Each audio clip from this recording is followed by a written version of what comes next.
my god. With a squeaky hammer again. Yep. If you guys are good, maybe next time I'll do a grown tube. Oh, Oh, we have things to look forward to. Mm. Oh, I never called that a grown tube. Listen, it's a tube. Never mind. Groaning happens. Not technically wrong. Wait, it's a tube that... Okay. Okay. We just talked about gangbanging in chat. I know, I was there. Hello, everybody. Gangbangs, fleshlights, this is what we do.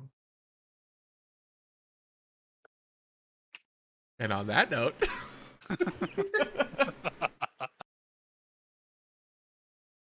Hi guys, thanks for showing up early. We're actually all on time today, so... We've been on time for like the last 4 sessions. You weren't here last session, so technically you weren't on time, so... Yeah. I was on time because I told you I wasn't going to be here.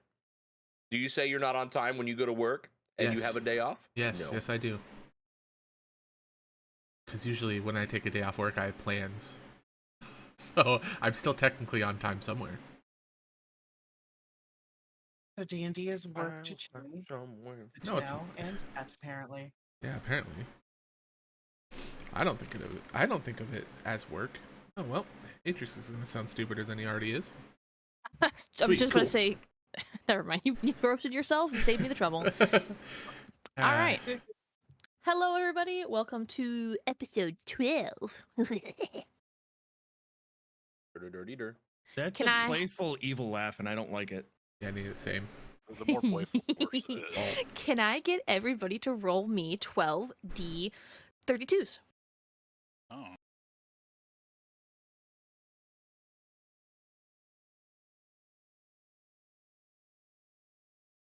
Okay. Okay, there's too many twinning Hey. going on. 47, you're like, you're the lowest. Technically, that wasn't a twin, so go ahead. Wow, I'm singing this time. Wow. that's just rude. You'll live. Where did we start? Did we started in Ardengarde, didn't we? Mhm. Before we left. Let me pop over to the map so I can remember what happened here. Lots of spice. And everything nice? Oh, Not no, much there was nice. nothing nice about it. Tried to start off with Yeah, so some stuff happened, and then other things happened. Atrix kind of just he said he was going to go pack his things, and then nobody saw him for a while. And then when we looked for him, he wasn't there. So Varys and I went to the palace and also to send a letter, but went to the palace to look for him. Wasn't there. He was instead hiding in Illithan's room, waiting until she was alone to ambush her with a conversation that didn't go well for him. And then we all met back up and left. Made it to, what is it, Giants Pass? Not Bandits Pass. We kept getting them confused. Made it to Giants Pass, and the trip there was fine. It was, what was it, 3-4 days, something like that, but nothing happens. We just kind of skip past it. On the first night, we made the questionable decision to have the elves have a watch together. Look, we didn't do anything. I am 100% in agreement with you. Everyone else thinks we did, though. And yeah, there was what we heard to be a rock slide that we heard off in the distance.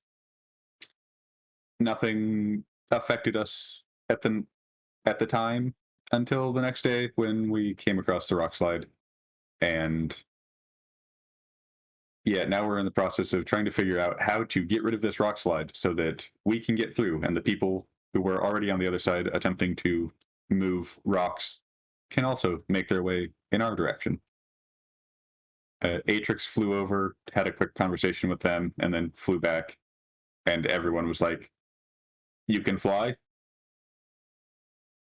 Wow.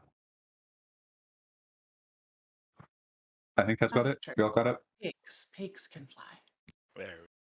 Yeah, yeah, because Atrix was also an asshole and stole a tangible sending message and read it and burned yeah. it. It wasn't his. That happened too. Forgot about that. Yeah. Yeah. Stole Ilithan's private letter that was sent to her. And then Read it. responded with, "Ilithan's not here right now. Can I take a message?" Yeah. We didn't have to bring that back up. You got to reply to that Oh, with I know. 3 words. Yep. It's all right. I'm not still mad. I promise. Exclamation point. Okay. Okay. So, on that note, we left off with you guys trying to figure out how to clear this fucking rock slide out of the way. You guys do know that there is another group on the other side that is currently moving it by hand. Kulog, you and Yildrath are on top of this rock slide and have been clearing them off by hand. You doing a little bit more work since you're obviously stronger, but Yildrath doing pretty good with slapping things around with his tail. But it's, if you guys, even with your strength and Yildrath's strength and the other party helping, even if you guys do this by hand, it's going to take you guys an entire day to clear it. If only I had that belt to give to somebody else. If only you had the money to afford that belt. Could I have gone into perpetual debt with the director, though? The director doesn't do debt. Could I have given him some favors? Nah, Sexual or favors not? he'll do. Better be a damn fucking good favor for something like that. Ildrath put a couple of the rocks to sleep. Yeah, technically he did. I had him do a fire breath on him because, you know, dragon fire is really powerful and potent, but because he's a baby dragon, not quite up to snuff yet, so he attempted to melt some of the rocks, didn't, and 47 made the joke that, but he put some of the rocks to sleep, right, because he has the sleep breath too. Mhm. And so we just joked around that he did, so 2 of the rocks are asleep. Does he need to sing them lullabies?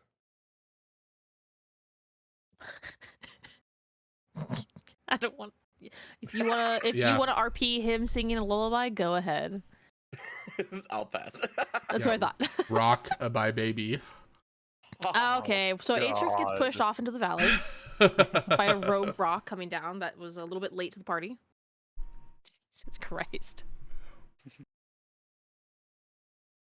So Illithin had kind of started picking up some rocks, or trying to anyway. She just like groan really loudly and toss a tiny rock. It's like, this is bullshit. I'm tired. I'm sore. I'm not doing this.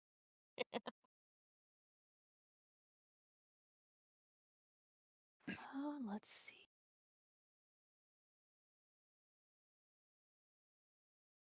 No, people always have a plan. Let me know. I'll do something. I'm not touching those rocks. I actually put that on you.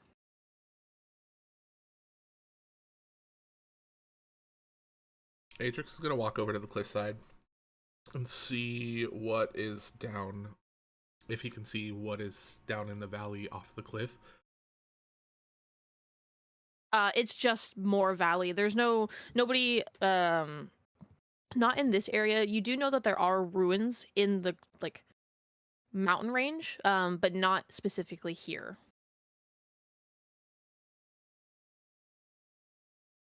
So there's no like civilization that he can see down there. No, not that you're aware of, at least. It's down the valley is, you know, forest trees, little lakes, ponds.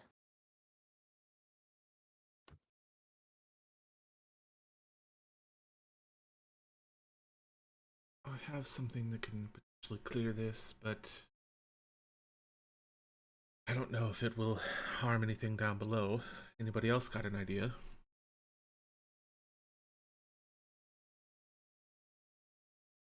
What? I have gone through What my did you entire have? pack, and I don't believe that I have anything that would be of use. The only thing that I could possibly think of is my thunderclap arrows, but that seems like it might also be quite dangerous.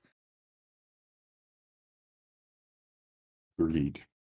That very much sounds like a last resort, though. Honestly, I think taking the time to clear it out manually might be better than that. So, my thought was I can create a wave of some sort to clear this path out and send the rocks down into the valley, but again, I'm not sure what's down there and don't feel like killing them. Could we potentially use your wave to catch some of the rocks at the bottom and then still use the thunderclap arrows? I It's think more the of danger the in the thunderclap arrows explosion. is actually, yeah, creating perhaps another rock slide doesn't seem too much in our favor or anybody in the mountain range. How long can you fly for, Atrix? Can you scout where they would land? I don't think I need to waste anything on that. Atrix is gonna pop out Aurora and send Aurora down to scout and see what's down there. Okay. So for those of you who haven't seen Aurora yet, you watch as he pops out this little tiny, looks like a. Oh, it's not. It's not. It wasn't an owl. It was like a what? Like a snowy little egret or something. Yeah, Something like that. Little it's a hawk or something. white bird, white hawk. Yeah, white hawk. Yeah, white hawk. So you watch as he pops out this bird familiar and gives some sort of mental command to it and takes off and down to the valley it goes.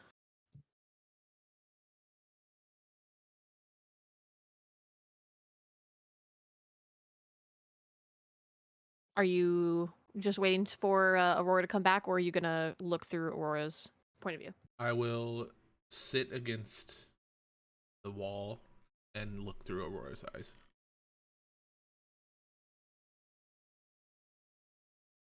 Okay. So you do so, and Aurora swoops down in through the trees in the valley below and kind of does start doing a sweep.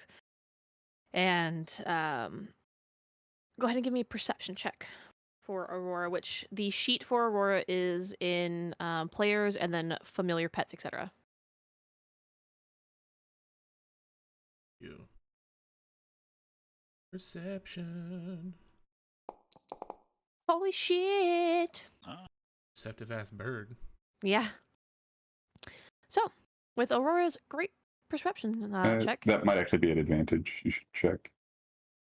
A lot of the bird familiars have advantage on all perception checks relying on sight. Yep, keen sight. So yeah, go ahead and give me one more roll. Okay. Okay. So, with Aurora's eyesight kind of swooping through and scanning the horizon, you definitely see Aurora focus in on, little critters and whatnot. But from what you can see down there, there's no people civilization. There's definitely there's a little beaver dam that's on this little stream and pond setup going on. There's little critters, deer trails, but nothing like people. Just a lowland mountain valley.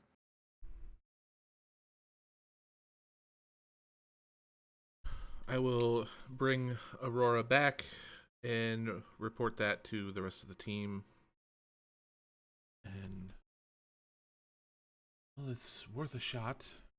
Not much down there, and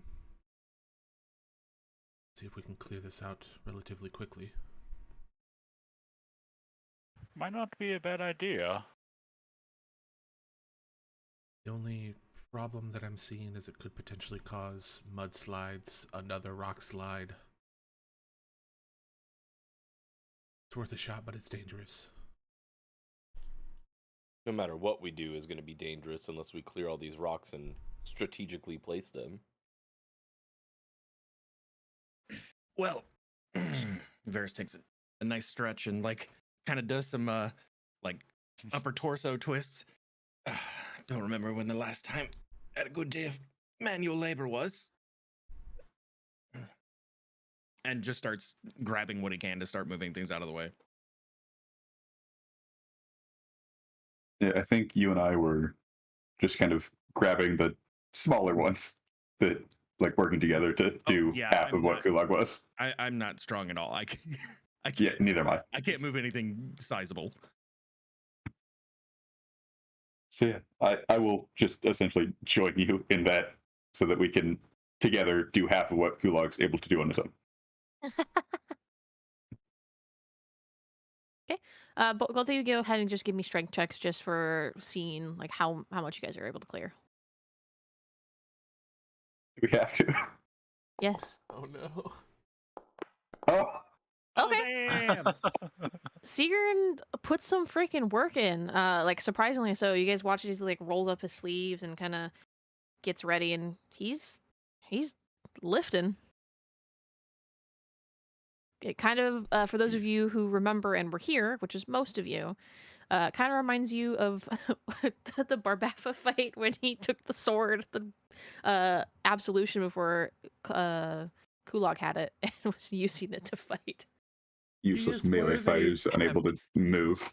Hefting that thing around. Yeah. Someone had to do it. No one else was using the sword.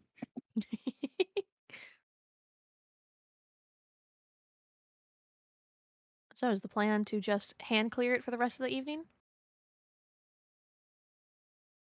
And we also have the other party to help as well too. Yeah, but they're merchants. Yeah. They're not. They're about as good as Sigrun and I. Yeah, they're just people. The only problem that I'm having is if we waste another day clearing this, Tess could be in more danger. I can clear this out relatively quickly and just hope for the best. Oh, yes, because your plans always go so wonderfully. This is not the time for snarkiness. I'm just trying to get us through the pass. Oh, I'm sorry. I thought I was being honest, not snarky. Perspective is everything.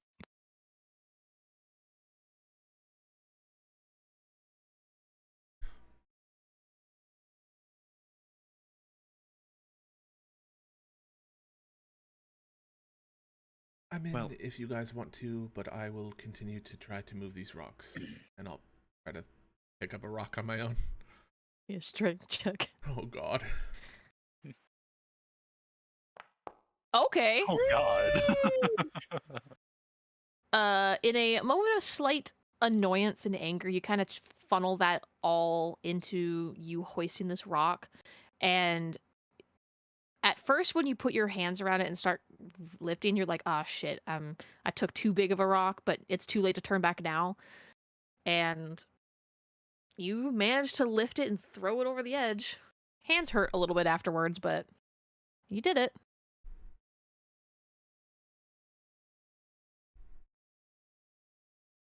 Varys stops moving smaller rocks for a moment and goes, I'm not entirely sure what's going on between the two of you, but if you have a faster way of doing this, Atrix, then I don't know what our other options are other than just moving these all manually. And kind of backs up. I don't know if there's like a tree or something, like go scoot and sit my ass next to you. Yeah, there's some light trees through here. You guys aren't fully up high enough into the like apex of the like the crest area of where the pass would be. So you guys are still within the tree line a little bit. Now, It's thinning, but Now, Atrix, are you worried about harming animals down there in the valley? Is that what's kind of holding you off from doing this? Yes, I didn't see any civilization through Aurora, but I am worried about the animals and the Now, I can cast communicate with animals, and I could try to let them know to kind of clear the area. Well, if you want to do that, and I'll yell up to Kulog about Kulog, let the others know to get far back as possible. He's on top of the pile. Hey! Step back! We're gonna try something over here! What? What? Okay. I said... Oh, no, I heard. Yep. Oh. Okay. So I'm going to cast speak. We're going to cast speak with animals. Okay. So It's easy enough. There are a couple squirrels that are skittering around. all right, and so I'm just going to like yell down the valley because I'd imagine there's probably an echo and my voice would carry for a while. Oh, yeah. But, okay, so I'm just going to yell down at the valley with all the animals there. Just, there's going to be a rock slide and some water. You might need to move out of the way, and just do that for about the duration of the spell. So it's about 10 minutes or so. And so just do that a few times and really just let it cast out into the valley.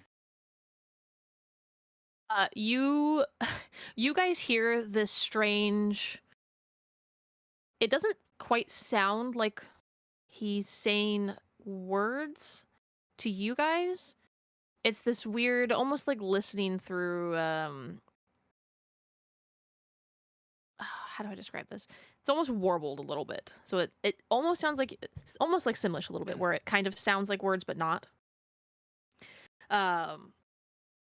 Hustel, you specifically hear down below the light conversations of acknowledgement from the animals of hearing you and being like, "Oh, but what do we do? We just built our home," and from probably based on the conversation, the beavers that are down there that Atrix had mentioned, and you hear in a deeper voice, "We can always rebuild it. Let's go.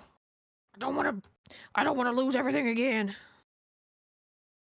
And there's just a lot of scrambling. You hear the birds caw and go off and out of the way, and they're moving out of the way. All right. And so I'm going to turn back to the rest of the group and let them know. So the animals seem to be moving out of the way. So if you want to give them just a little bit more time before we do our solution. But they have heard me and they are moving out of the way. All right, I'll give him like 5-10 minutes. Pretty amazing that you can talk to the animals like that, Yusel. I've heard sounds like that before from people back home. I never learned how to do it myself, though. It's rather handy. It has its moments like this. It's just one of those things that rangers and druids usually pick up on. You're not a ranger, are you? As deft as I may be with a bow, no.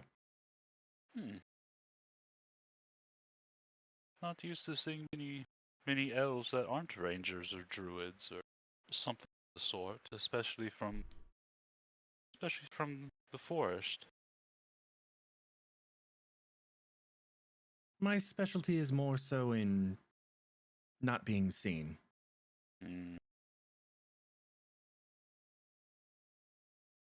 Certainly has its place. Especially on a good hunt. Yes.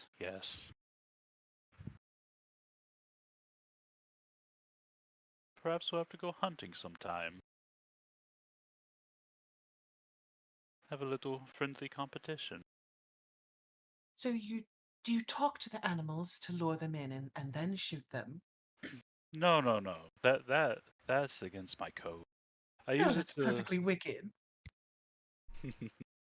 No, I just use it to talk to them and just sort of get information or let them know if something's going on. Kind of like today, I'd never use that to lure them in. It just kind of goes against what I'm all about. So if you Verse warn looks them, over the edge. do you only choose a certain one to warn? So you pick and choose your quarry? not quite following. I don't really. I don't really use it to speak to animals in that sense. It's just more or less so like with the stones falling from the sky. I would ask the animals if they saw anything on those lines and how they're doing. I never use it for hunting those senses. Do you think we've given them enough time? I think we have because they were moving out in quite a hurry.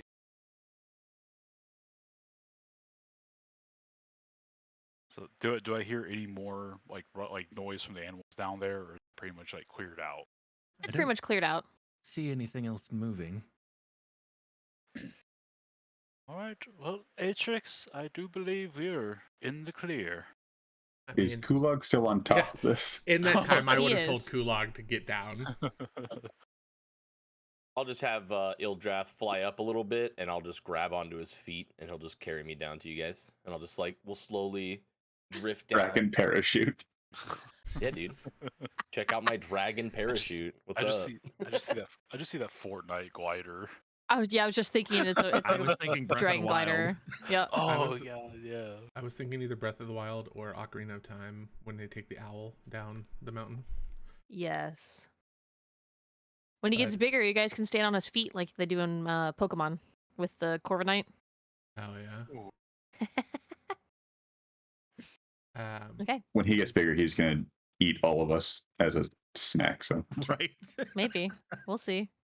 Actually, you guys probably won't live long enough to see him get Yeah. big. I was gonna say it's probably gonna take him a long time to get big. There's probably only a few of us that might still be alive to see that. Yeah, maybe we'll see. So as Kulog and Oh. Ildrath become safe, Atrix is going to start casting Tidal Wave, and what you see is his eyes that are naturally red turn into an oceanic blue. And as they do, a tidal wave comes out and sweeps in the length and width of the rock slide, sweeps the rocks off the cliff. Okay, so you start casting this and position it up towards the top of this rock slide specifically, so that way you can sweep all of that with it. And it comes down the hillside towards you guys, out over the walkway, and some of you guys have to back up a little bit. Water kind of splashes on your tootsies a little bit, and then crests over the edge, and then kind of falls off. But you guys all watch as the rocks, including a lot of the bigger rocks, get pushed along with this, not just the pressure of the tidal wave itself, but the pressure of all the rocks pushing against it. There is one larger rock that's still kind of there, but it's nestled up in kind of where like the hillside meets the road. It's a little in the way, but most people, if they do like single file, can get around it easily for like carts and stuff. So it's not that big of a deal. But yeah, you guys hear the crashing below as the wave and the rocks hit the trees and just decimate the area below.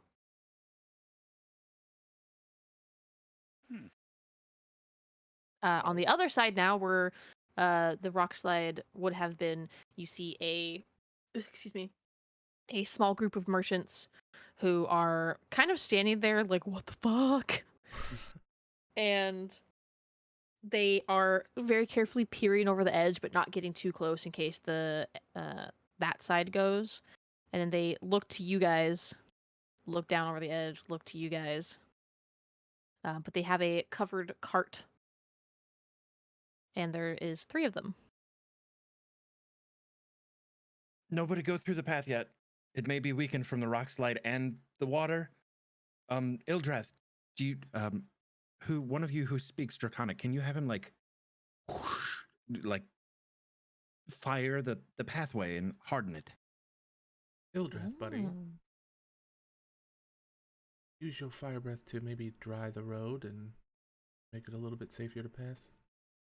Say that in Draconic. Yildreth looks to you, Kulog.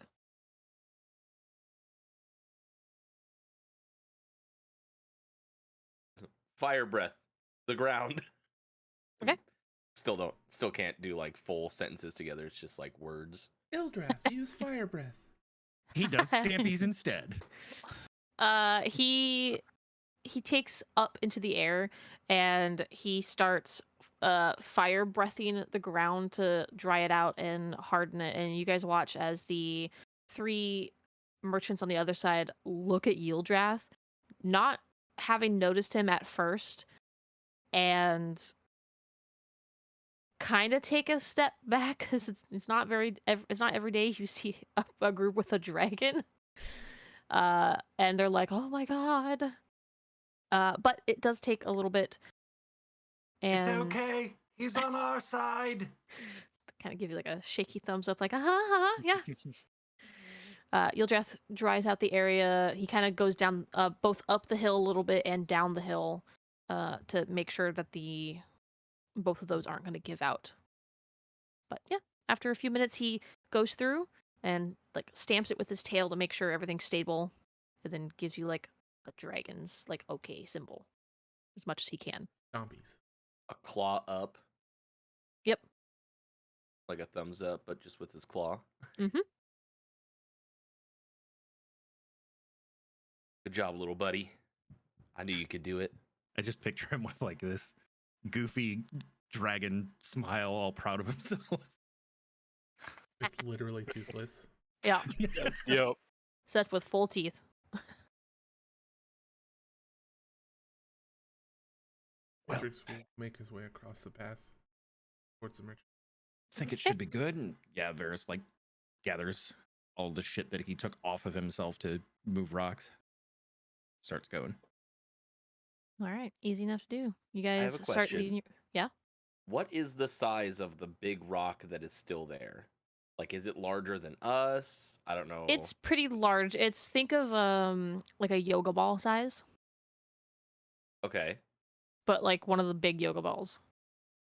Yeah, yeah. It's like one of those big boulders that they move at like strongman competitions. Yep. Okay. Could I try using this random great club that I have on me to just like try to see if I can break it in half or something? Like help clear it out of the way? Okay. Go ahead and give me not they can't dodge you, so there's no point in doing an attack roll. Go ahead and give me just a strength check. Okay. So you bring this club down onto it, and it hits, and the shockwave that it causes kind of like reverberates up your arms and stings your hands a little bit. But the rock does not budge. You just hit a wall with a baseball bat. Yep. Does not feel good. No, it does not. Well, considering my fingers are now numb, I'm not gonna do that again. Your fingers are numb. Well, no wandering off on your own.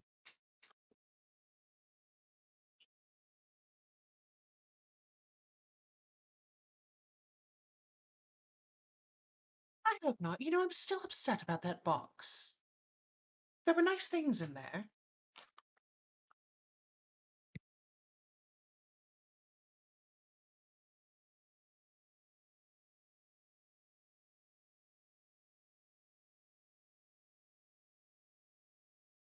Anyway,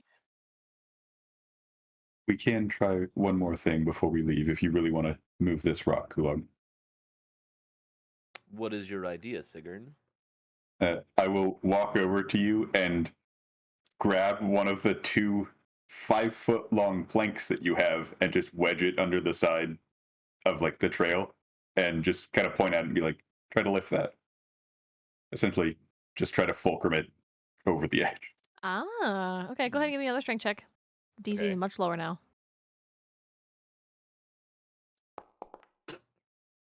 Shit. It starts budging a little bit, and you think you got it for a second, and then it kind of rolls a little bit off the instead of instead of rolling forward, it like shimmies to the side a little bit, and you have to like kind of readjust.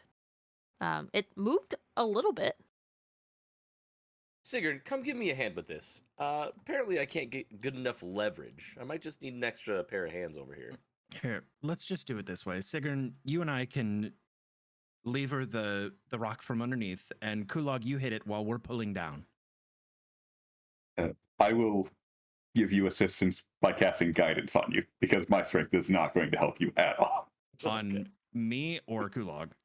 On Kulog. Okay. Okay, go ahead and give me another strength check with advantage. And a d4. And a d4, yeah. Just roll your strength check and then roll a d4. One more. Oh my god. Okay. There we go. Add the That's d4 better. just for fun. Okay. Nice. 26. Poggers. With you guys leveraging it and wedging it under this rock, it allows Kulog just enough grip to put his fingers under the rock and lift it up. And he very carefully takes it over the edge, and he's straining, but he does it, and then puts it right at the edge, and then just kicks it over. We just hear the rock tumbling down. It's like super fast. Yep, it's loud. All the way down until it crashes at the bottom.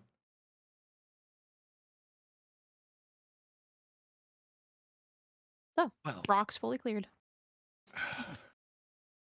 Excellent. rocks are out of the way now. Hopefully that helps everybody that takes this path to... There should be enough room for your carts now. Yeah, okay. The one of them gets up in the front of the cart, the driver essentially, and the other two kind of hold on to the side. There's like a foot rest and a hand rest where they can ride the side of the cart if they want. But they get up and start moving past you guys. Let me see your guys' passive perceptions really quick. Are they selling anything? You're gonna have to ask them then. Pardon, before you head off, you guys have anything to sell? They kind of look you guys over. I don't know if you guys are the type to buy our goods. Not, I don't mean that in any offense, but we're selling like parchments and inks and journals and stuff like that. There's the art festival coming up in Ardengarden. Actually, I wouldn't mind having a look at what you have. With him, I mean, I don't mind using any of that. I use it on daily. You guys Okay. don't mind? Yeah, sure. I just don't buy us out. We do need to sell some at the art festival. I don't think Well, if we'll we would buy buy you you out, we could save you the trip. Well, we still want to go to Arngard and look at the arts festival stuff. I have a daughter at home. She really likes it when I bring her back, like some of the stuffed toys that they make and stuff there. Then how nice would it be to go with a full pocket and not having to work? Yeah, but I kind of like working. Oh, no. Different strokes. I'll just I be see over what you did here. there, because we sell inks and I get it. Clever. Like painting? Haha, that was clever, Illithin. Good joke. I wasn't. I'll just be over here. So the guy up front slows the cart down to a full stop. They were kind of like inching by you guys a little bit, but now they fully stopped. One of them on the side, up close now. You guys see that they're human men. They are all kind of lankier. One of them is very tall. One of them is really short, but they all kind of look to be siblings. Same Are facial features. How many are there? There's 3 of them. Okay. They all have this like messy, almost curly brown hair, deep tan skin. But one of them, the shorter one, jumps off the side and he kind of opens up this like side flap essentially to show you guys all of their stuff. It's not a whole lot of things, but there is like some crates full of fancier like homemade parchments and paper. There's paper that have like flowers that have been pressed into them or on them to stain them in designs. It's homemade paper. There's various inks in good color. They have like some watercolors, leather-bound journals that have been like hand embossed and stitched and everything. Varys is looking specifically at the inks, looking for something like that looks super, I don't know, cool, something that stands out, and just kind of makes small talk with them while he's looking. So, where are you coming from? Oh, we're coming from Port Abilene. Oh, that's actually where we're headed. Oh, it's a nice little place. I think you like it.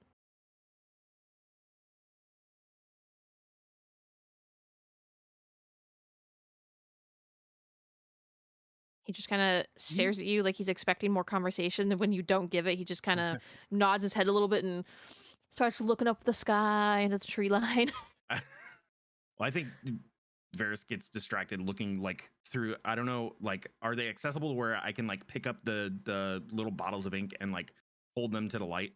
Yeah. Like, I want to find something like different. Okay. They do have a an ink that seems to shimmer. They have a couple of them. There's one that it's not quite silver. It looks to be almost like if you crushed up shells or something with that hat, like that pearlescent look to it.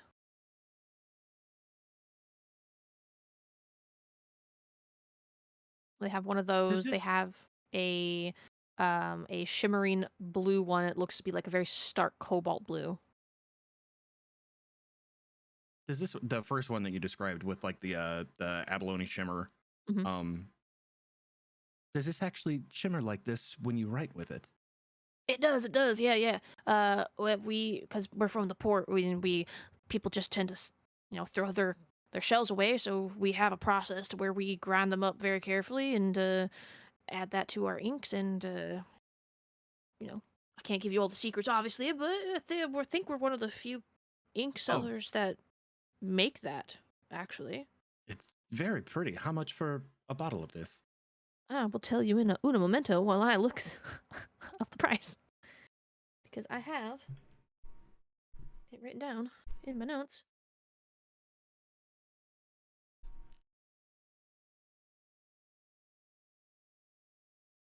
Okay, this one is going to cost 75 gold. Because it is a specialty ink. Yowza. Yeah. They only have the one bottle of it. Ink pot for a normal ink pot is 10 gold, so. Gotcha. I like that one very. I do. But I think I'm going to look at the rest of them before I actually decide.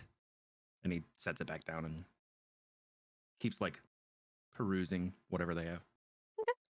As he's perusing, I'll go up and I'll start giving giving the guy the conversation that he was looking for. We were coming up this way from Arngard, obviously, and you coming from Port Abilene. How's the travel? Anything we should be aware of heading that way? No, there's some groups behind us, of course, because they're all coming to the festival. But roads were clear, minus this little mishap. Which we should be thanking you. You saved all of us a lot of trouble. It was a risky maneuver, but it paid off. Like, just be safe going. I will warn the others as we pass them. Be safe as well. Think anything should come of it. Mother Nature. Right.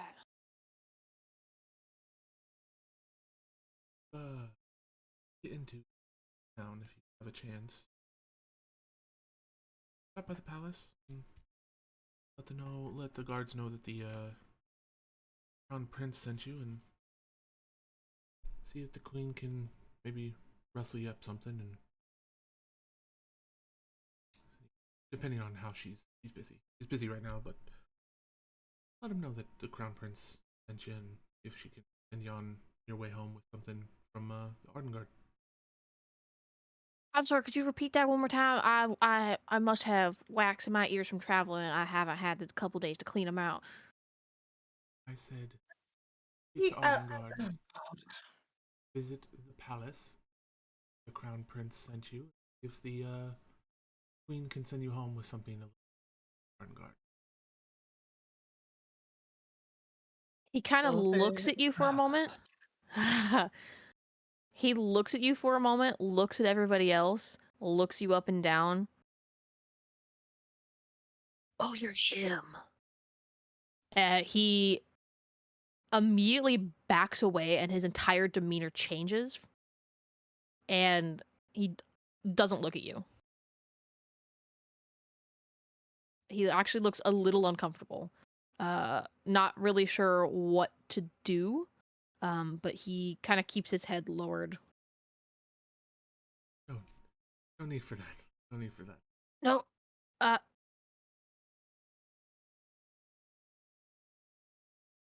I'll take it. 75 gold, you said? Yes, sir. 75 gold. And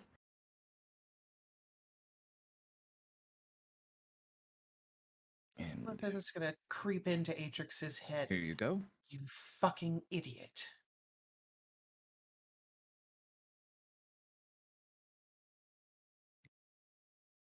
I don't actually have an item for this, so for the moment you're gonna have to create a custom one. That's fine.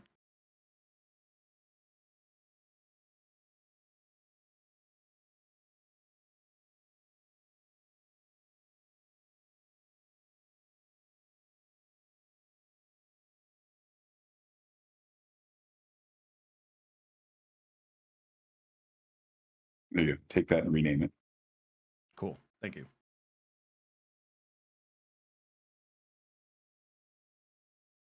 Kulog will kind of go back towards where Illithan's at and be like, you have any idea why that guy's all of a sudden acting really weird? Well, I don't need anything else. I think you can probably pack up and head on over to Ardengard now. Safe travels. Of course, sir. Sorry for bothering you. Oh, no Oh. bother at all. He waits, since he technically hasn't been dismissed by you specifically. Please, sir, there is no need for formality. Please travel safe. Enjoy Ardengard. Beautiful city. Yes, Your Royal Highness. Kind of motions to his brothers and about essentially like get the fuck on and let's go. And he waits while they're doing that, and then backs away, not turn away, but back away like you're supposed to properly when leaving the presence of a royal. And then only after he's a good pace away does he turn to get up on the cart.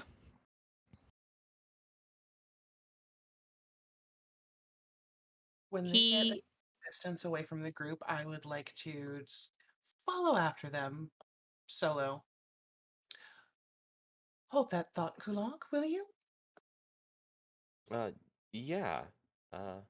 Sure. Are you doing it stealthily? No. She's just going to wait until they're a decent distance away from the rest of the party and then just kind of like lazy jog after them. Okay. I mean, easy enough. They're not going at like a super fast pace by any means. Mhm. Are you attempting to catch up to them? Yeah. Okay, yeah, it's easy enough. Excuse me. May I Yes, have one more moment of your time? Of course, my lady, of course. And they, whoa, come to a stop. Would you mind just coming down here? I'd just like to have a private word. Of course, my lady. Dennis, take the reins. And Dennis kind of comes around and takes his place. He steps down to, takes off his like little like sailor hat that he kind of has going on, fisherman hat, and he takes it off to be polite and comes walking over to you. He avoids looking directly at you, though. You get a sense that he probably thinks you guys are all lords and ladies or knights or something. Don't be a fool, dear. Look at me. What I have to tell you is very important. He very hesitantly looks up at you. My companion perhaps suffers a bit of mental dissonance, but even if he didn't, you do understand why perhaps a crown prince traveling a road with minimal guard would be dangerous, yes? I mean, I don't assume to understand any of that, my lady. I'm just a merchant. Good. So, you as just a merchant, you saw nothing. You never met a crown prince. You met a strange man who claimed to be one. What's your name? Don't Uh, lie to me. Naren, ma'am. Naren. Naren from Port Abilene. Wonderful. So, I'm going to say this one time, Naren from Port Abilene. If by any chance anyone who shouldn't know happens to find out that a man claiming to be the Crown Prince was traveling this way, I'll know how to find you. Okay. Roll me Good intimidation. day. I would like to use my feature. Oh. Uh, roll with advantage. Uh-huh. What is this? You have Oh, no idea. This guy is you see him nodding along, but you can see the fucking fear in his eyes. Good man, Naren. Do have fun at the art festival, will you? Uh-huh. Find your daughter something nice, and she'll flip him a gold. Okay. Good day. And she walks back to the party. Not the first merchant that Illithin's made cry. That's true. Shit. He stays there for a moment and kind of looks after you a little bit and then back to all of his brothers, and they kind of shrug, but eventually he gets back up on his cart and takes off. Not like, same pace as before, but While that was happening, as we're walking, Varys actually does turn to Adrix because he noted like uh the change in mannerisms as soon as he started saying something, and probably eyed Adrix, like didn't say anything, but like gave him that side glance, like, what the hell are you doing? You shouldn't be telling people this. So as we're walking and that is happening with Illithin, Varys is probably like, Atrix, I don't know how things normally go, but probably shouldn't just be telling random people while we're traveling that you're the crown prince. Seems like it might be kind of dangerous. Kind of sense that now. I don't know any of this. I've got to be. Maybe you just keep your mouth shut then and proceed like you don't know that you're the crown prince. Back to how things were. I don't even know who the crown prince is. He'll say jokingly as he like winks to Varys. I'm just saying, something like that could put all of us in danger, not just you. Understandable. I recently come into this title. I don't even know what it all entails. Again, before Illithin comes back, or as she comes back, I will quietly tell the party about, apologize to the party about running in my mouth. She comes back and she just looks angry.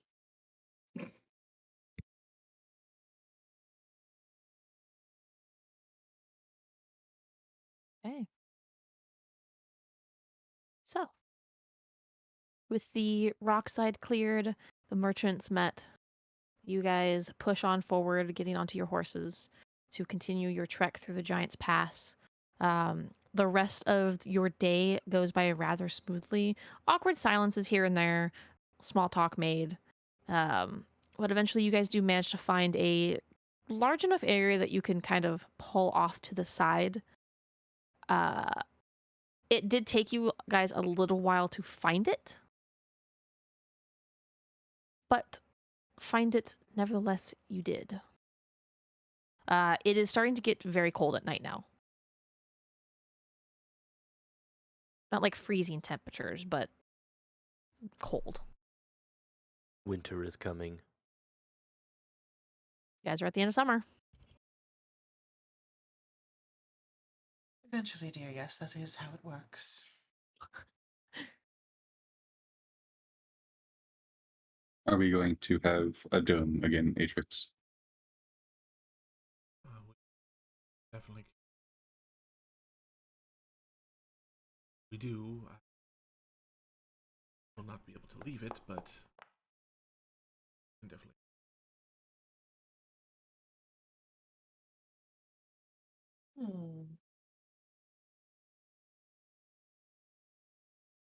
Say I am to control the temperature, so no it is outside.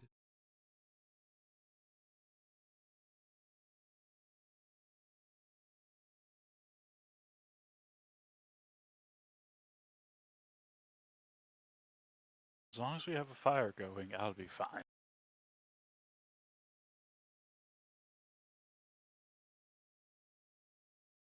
Well, let's get the fire going then. And Ferris pulls out some of the sticks that he had brought with him. I would imagine. Are we getting up higher, or are we traveling like at a steady elevation? You're going higher. You guys will probably have another, maybe full day of travel, day and a half until you reach like the peak, and then start your descent down. So Varys would use the smaller sticks and stuff that he brought for kindling to start the fire, and then go out and see what he can find to like replace that, and maybe even get a little bit more than he can to carry with him, since trees are probably going to be thinning.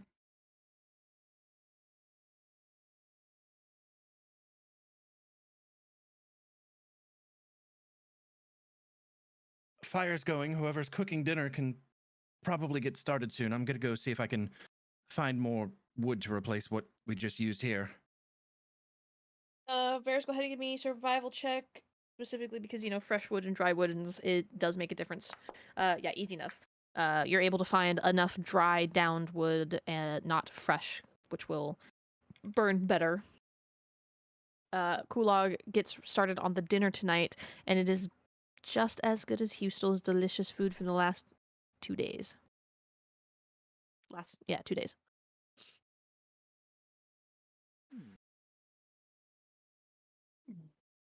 Ulog, has Rain been giving you other lessons? This is wonderful. She did have me cook a couple dinners for her, and I did use a couple of her recipes. So, yes, Ooh, technically. Yeah, this is delicious. Wonderful. It's very I'm glad nice. you Thank noticed, you. Illithin. Thank you. I notice most things, just most things aren't worth complimenting. This, on the other hand, well done. Kulog will take a slight bow to her.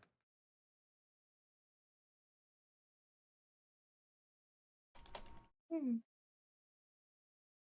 She's having a very nice effect on you.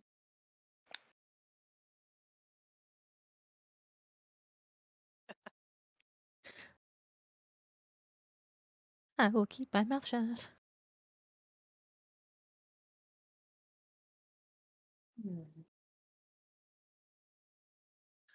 So we're not letting Varys and Sigarn keep watch tonight together again, are we? That was not our fault. It'll be fine. What I'm they sure all it'll say. just be a blizzard or, some absolutely rabid wild creature that shows up. It'll be fine. Nothing will happen. This time, instead of a rock slide, it'll be an avalanche. Who knows? Yeah, maybe we'll get Potato Sack Joe back. That was a wonderful experience for all of us, wasn't it? Potato Sack Joe. That's Kovac wasn't here with us. At least he was interesting. Do explain who's Potato Sack Joe? I'm sure you'll meet him in due time. Okay.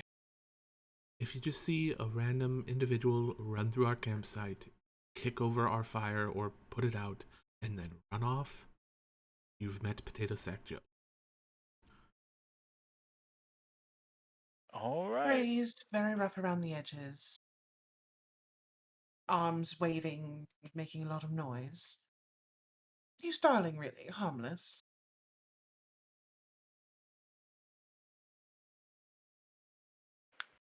Reminds me of that show with the Bornberries and the Lonnie Bornberry.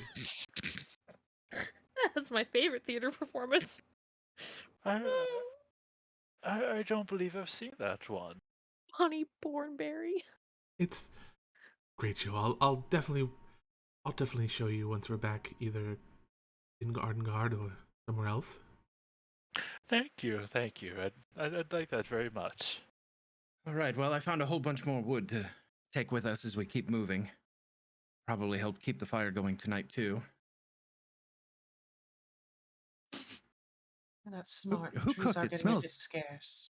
delicious. Hustel, did you cook again? I did not. This is Kulog. Kulog That would doesn't have us- smell like Kulog's normal cooking. And he sets down Rain's been giving him bundle pointers. of wood that he's got. Oh, I didn't even. Pointers So, for pokes. Isn't that she's a giving trade? him pointers as he's giving her pointers, too. Oh, he's just giving her one small pointer. It's fine. I didn't even help him with any spices.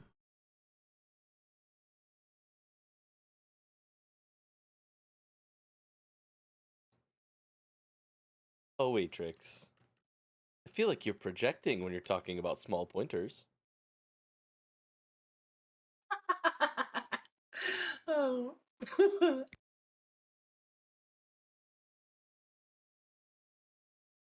Oh, cool. I gave you shit and you return it back. I appreciate it.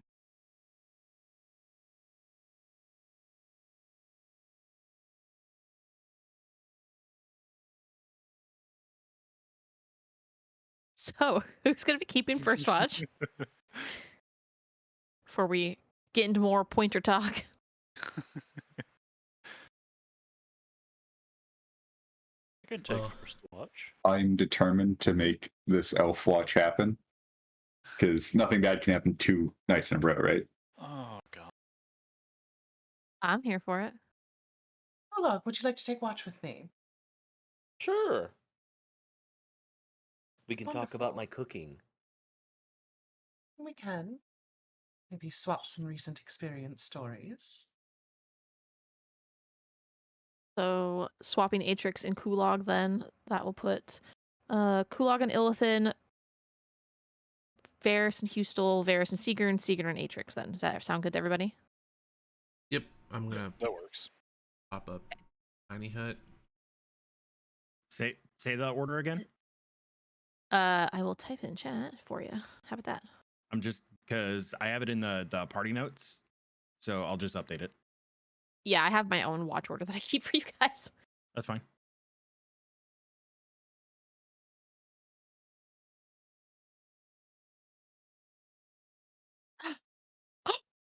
Okay, so we're flipping Kulog and Atrix. Yep.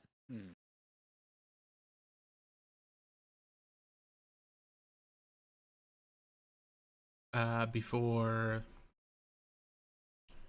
as he's like, after he casts it, before anybody gets into it, I'm gonna also cast Sending before I go to sleep. I'm gonna Okay. write that up. I'm gonna write that up real quick. So while I'm writing that up, anybody needs RP and fill that empty space. Who are you sending the sending to? Miss Illithin. Oh.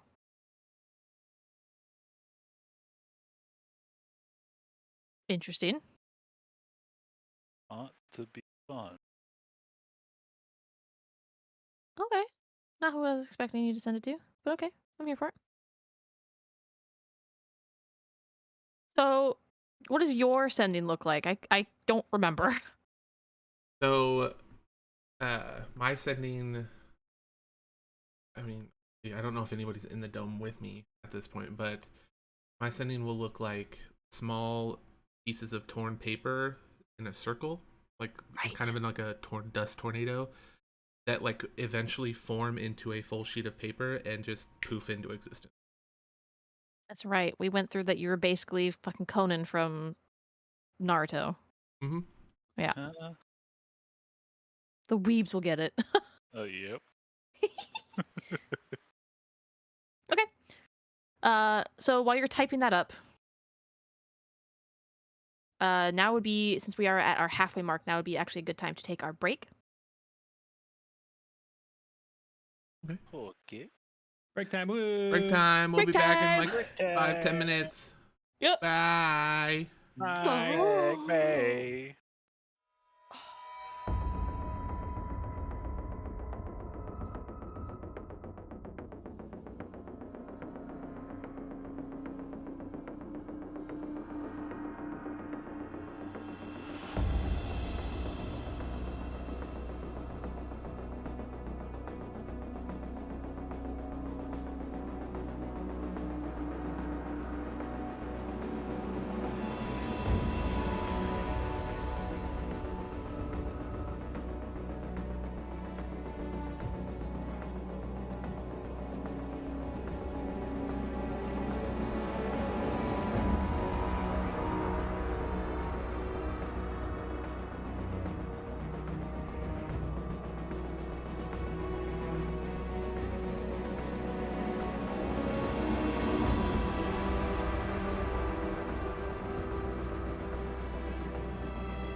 thumbs down this time.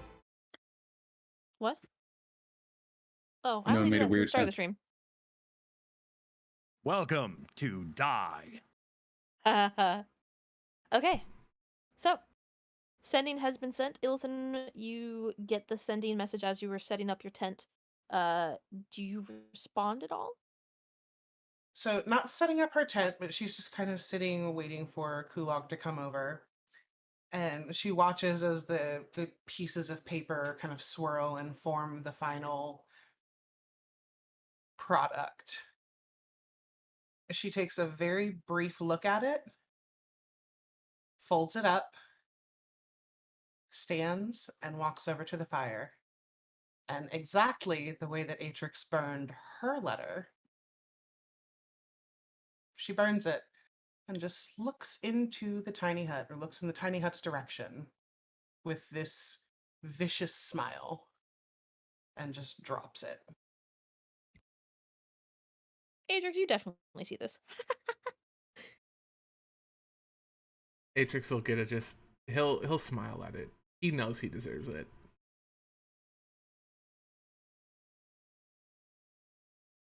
Okay.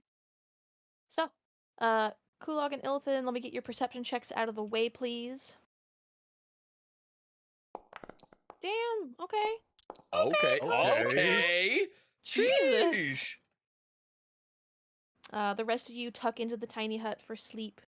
Kulog and Ilithan with the fire that Sloth had started and left you guys a little bit of wood to keep it going throughout the night.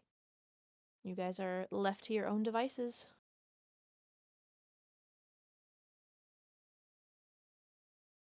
So, thank you first for taking watch with me. I don't think I could bear another night having to stay up with Atrix. I've noticed that things have been a little hostile between you two. How's everything going?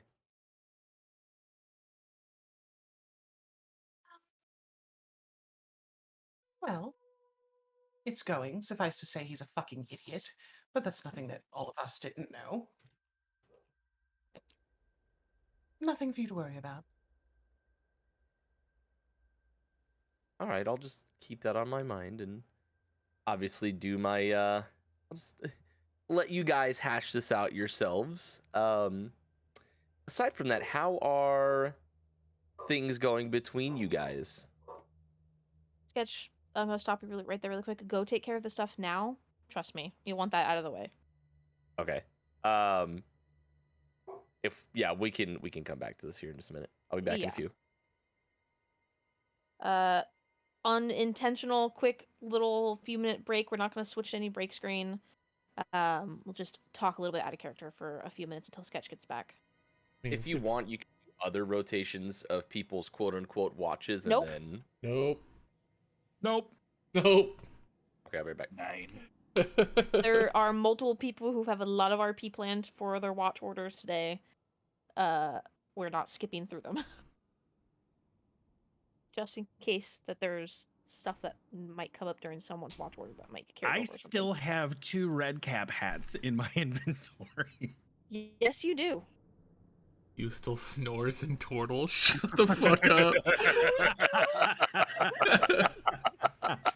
Can we What does get that an sound audible like? representation? What does that Yeah. sound like? Please. You're new to the party, so we need to know. Oh, Oh, sounds like TV static. Got it. the exhale is the part that And gets then me. broken foghorn? Can we position Oh, no. Pustel so like his head? I mean, if he's sleeping in his shell, that's fine. But like his head is outside of the dome, so it doesn't. Yeah, like... he's in a shell. He sleeps in Okay. a shell. How does that work if we put half of somebody outside of the dome? And half of them's outside of the dome. Okay, that's what I That figured. You half can is susceptible to attacks. Yeah, you I'm can more still interested hear in the outside last- the dome. I'm still more interested in the last leg of the watch because Atrix is on the last part of the watch and it's his tiny hut. If he leaves, it goes bye-bye. The hut's transparent. You can Yeah. see out of it perfectly fine. Transparent from the Oh, inside okay. out, opaque from the inside in. Yeah, Got it. and the two. I don't know this magic shit. Yeah, Atrix will more often than not just probably stay in the dome. I would Wow. hope I so. mean, yeah. Otherwise, it goes away. Yeah. And so he won't.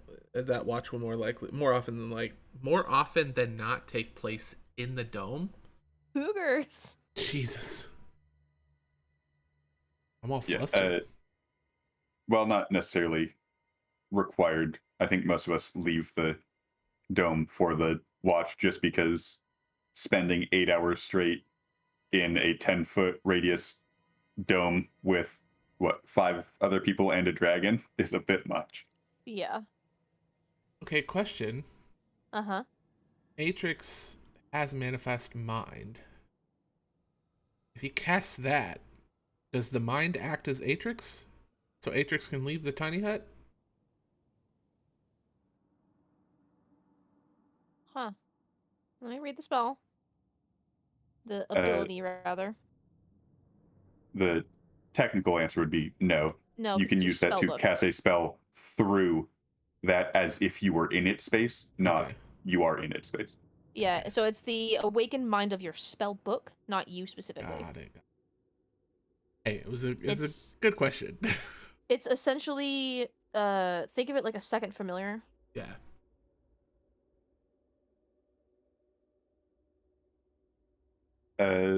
How long does that last when you create it? The manifest mind. Yeah. I think it's. I don't know if it has a duration or if it's just until dismiss. I think it's until I dismiss it. Let me see. Spectral mind stops It's manifesting if it's ever more than 300 feet away from me. If someone casts Dispel Magic, the awakened spellbook is destroyed. If I die, or if I dismiss. yeah, it just lasts until you dismiss it. In that case, you could, in theory, have manifested it inside the dome before casting the spell. So manifest it when there is no dome. It's then an object that's inside the dome. I guess that would kind of be up to really because you cause the mind to manifest as a tiny spectral object. So if it's an object, it's still kind of a magical effect, but also it is a physical object. Can it pass through the dome? Yeah. So I mean, it's an object, so technically yes. Now, hear me out. Manifest Mind has a security camera. Do the dome. The Manifest Mind stays in the dome. We can exit What freely. the fuck is a security camera? I know. It's more for the jokes. But, like, would that work? You can't leave the dome. Yeah. You Damn. can't leave. If you were to cast Tiny Hut through the manifest mind, it would summon and immediately go away because you are not in it. There. Look, I'm trying to think Because outside again, of the hut. yeah, you can cast spells as if you were in a space, but that does not meet the requirement of you being in the space. What'd you say, Kovac? Told you to shut up. Think outside the hut. Get out of here. Pizza Hut. Oh yeah, what does your tiny hut look like? No, I had it in my head last week, and now it's just completely gone. On the outside, it just You looks. can change it each time, so. This time it will look just like a. What's the color choice today? What would be the color of sad puppy dog eyes? Okay. Okay, fucking So chill. okay, so the dome is blue and it looks to be constantly glistening from the outside, like a moisture condensation.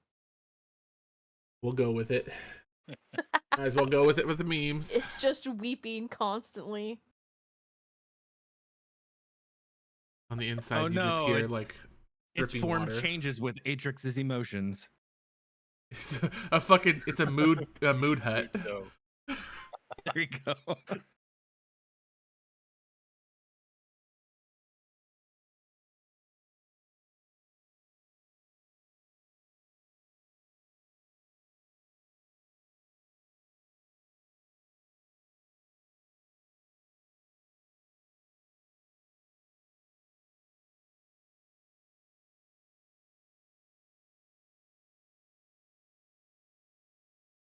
Yeah, Let's yeah. go sketch.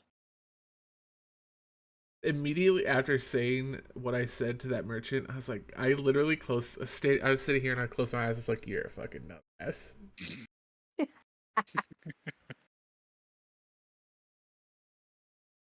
Acceptance is the first step. All right, scary group mommy will take care of it. He's protecting him even though she hates him. Aww. Someone's got to protect you from your own stupidity. It's true. The rest of us aren't going to do it. Yeah.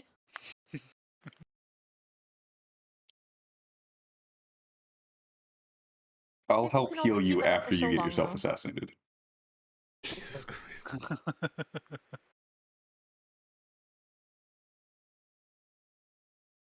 Depends on who's doing the killing, though. Because actually, never mind. I'm not saying anything. Callie and Chewie know. That's all that matters. Yep. I gave you my theories last night and you told me if I was right or wrong, so Yes, I did. I do know. I figured I would reward you for, thinking outside the box and coming up with theories and doing all that cool shit. And all I have to say is, Daddy?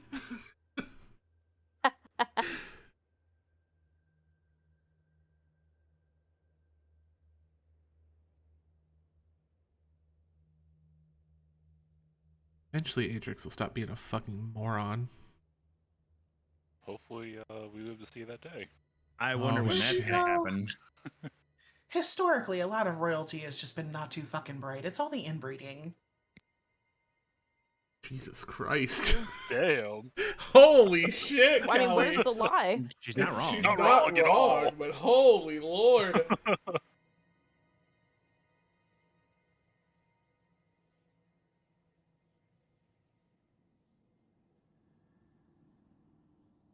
I hope, It's okay.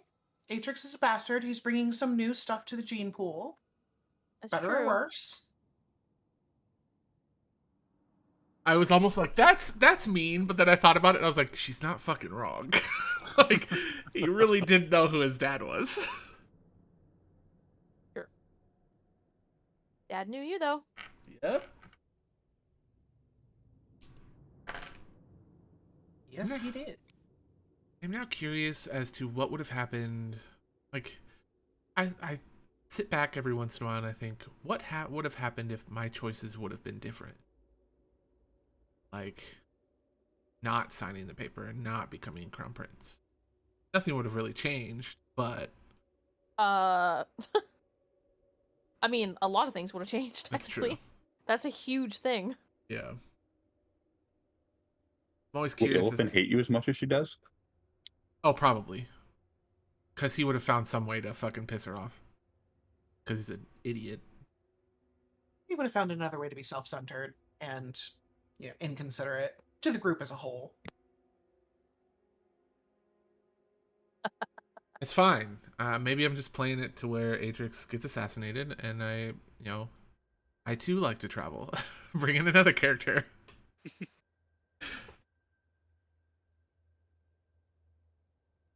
We are. That was in the walking proper along cliffs context. that you can conveniently trip off of if you want to do that. I mean, all it takes, you guys are walking a valley road. All Ilitha needs to do is give you one little push. One push is all it takes. That feels so impersonal, though. Well, with the When it's push, you can personal, gotta also lean up into it. pump in some upcast inflict wounds with the push. Oh. It's kind of sexy. Not gonna lie. Noted. The whole party wants to kill Atrix. Got it. Sweet. Cool. See you The next great week. thing is, Aurelia, I know exactly how I would do that, and I'm pretty sure you can guess. Oh, uh-huh. None of us are talking about killing Atrix. I'm just talking about how Illithint could do it effectively. Yep.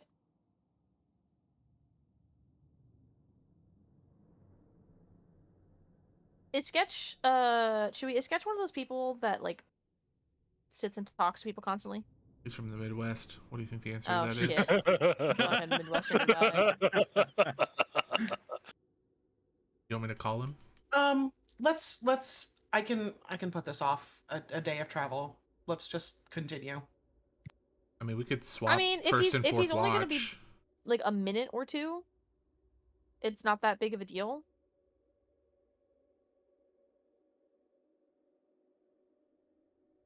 If you I'm want, good with moving forward. Oh, I don't want to move forward. send him a quick message, Chewy, and be like, "Yo, 15 minutes," because it's been 15 minutes since he's left. And text him like, "Hey, you Wrap up almost that done? fucking goodbye and let's go. Hello, you almost done?" Question mark? Smile.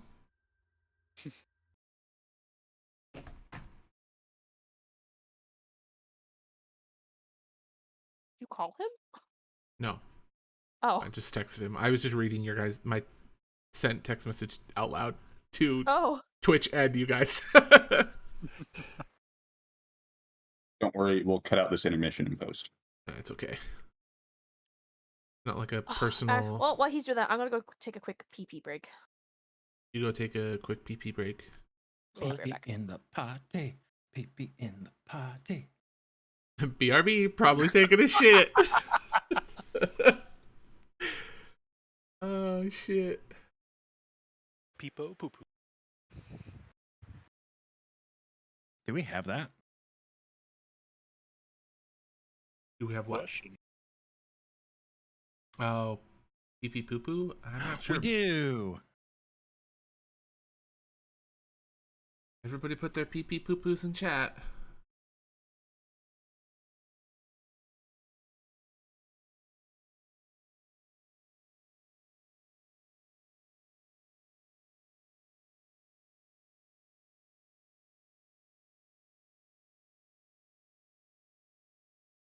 I think I'm not gonna put that on this channel with what I'm known for.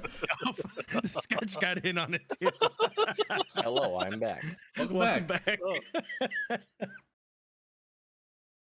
Excuse my text message as you returned minutes after I sent it. 'Twas faster to return than to respond. Yes, exactly. Also, I saw your couch on Twitter, the picture that you took of Owen when he was fucking mowing down on what looked like a bowl of strawberries. It was a huge bowl of strawberries. And like my first thought was, damn, your son's cute, but also that couch looks hella comfortable. It's so good, dude. Dude, the video of him eating the tomato, like Yeah. he's a fucking champ, dude. Like I used to do that, but I had to stop because I ate too many tomatoes and it threw off the acid balance in my body and I'd break out in hives. What? Yeah. I love tomatoes and I used to eat them like that when I was a kid. My friend had the same thing happen to him, except because of all the acid, it made his tongue start peeling. Oh god. Ouch. That sounds like a Yeah. fucking CIA torture device. You'll eat these tomatoes. You'll eat them and you'll like it. Okay. Bringing it back in. First watch. Continue, please. Music goes. So after Illithin burns the note, she'll go over and sit next to Kulog and having our conversation. How are things going between us? They're not. I'm not sure. Well, they were, and he's him, so they're not.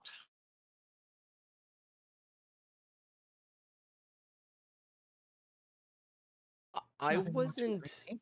in the conversation, and it may not be my place, but what happened?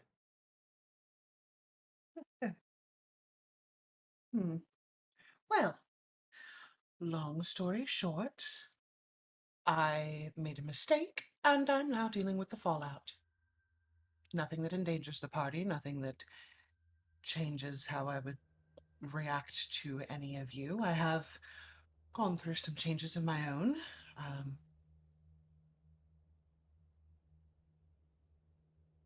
but nothing to be concerned with. To be honest with you, I can promise you that. That is a good enough response for me. So, I also wanted to talk to you. Um, After seeing my mom at the ball, I don't know how to process the emotions that I have. And you seem to be the only person that I know that seems to deal with some emotions well, except for anger. You have a little bit of a very sinister side when you're angry with things, but I I don't know how to really feel about a lot of things when it comes to my quote unquote mom, right? At this point, she was never around when I grew up. I don't know anything to, I don't know how to process these emotions because in my eyes, she's just a birth vessel. She's not even my mom. I think She that's looks like entirely her, fair. but doesn't have the same caring heart, doesn't have the same smell. She is realistically a complete stranger. I'd say that's a fair assessment. Before we go any further, I will be the one to say I'm the last one to talk about anything having to do with parentage. I don't know who my actual parents are. Funny enough, we're a little bit in the same boat there. In a way, it almost feels like we're a band of orphans minus Siggern. Well, His there are mom's very such nice. I like to think that she's very mom material. She reminds me a lot of my mom. She was lovely. Beautiful, too. My Absolutely. goodness. If she wasn't Sigurd's mother, I would have made a pass at her. Haha. You and me both. You did. I recall you getting shut down. It was entertaining. But I respect the effort. I wasn't really trying. I tried to respect that his father was still present, but maybe if for some reason he just ends up not being around, she could use a helping hand of somebody who's strong and rough around the edges, if you know what I mean. At the time, I am kind of enthralled with Rain, so I don't really know. That's a whole nother ballpark as well. I've never really been so emotionally invested in somebody before either. It's very unlike me to find anybody that I'm willing to let into my life as much as I've even let you guys into my life. I can understand that as well. It's funny how people just tend to show up and then they're more than they're supposed to be. I You know, even if as closed off as I am with the rest of you, which I hope you'll forgive, it's just by my nature. I'm closer to you than the vast majority of people I've known in my life, and that's quite a few people. But I did want to get back to your mother. Let's talk about that. What do you remember about this Farah, this woman that raised you? I've the only Sketch thing would I can uh, uh, Kulog would notice that like Illithin is all of a sudden looking very intently at him, like she is studying him. and he'll basically just, as truthful as he can say, because the last time he saw her he was a child. So all of these at this point are just memories of her. Um, he'll just, as far as I know, she was the kindest woman I've ever known. Hearing that my mother now that we just met at the ball, um, ever since I actually saw her, ever since I saw Lena, I never knew that Pharaoh would have been a changeling. She looked. I mean, you're a kid. You grow up, and your mother is just what you see her as, right? Like I would have never known her to be a changeling. I don't know why she would have been a changeling. Obviously, now that money was involved, so she had to make a living, and she took on the role of a mother. But she was so insanely amazing at it. Like there was never a day that I questioned any motives for her because she was just so loving. I wonder if maybe growing up, somehow I broke my way into her heart and she actually thought of me as her own. Well, from what I've been told, most of us are not keen on uh, social attachment, and we can be very difficult to discern from the real thing. She kind of narrows her eyes.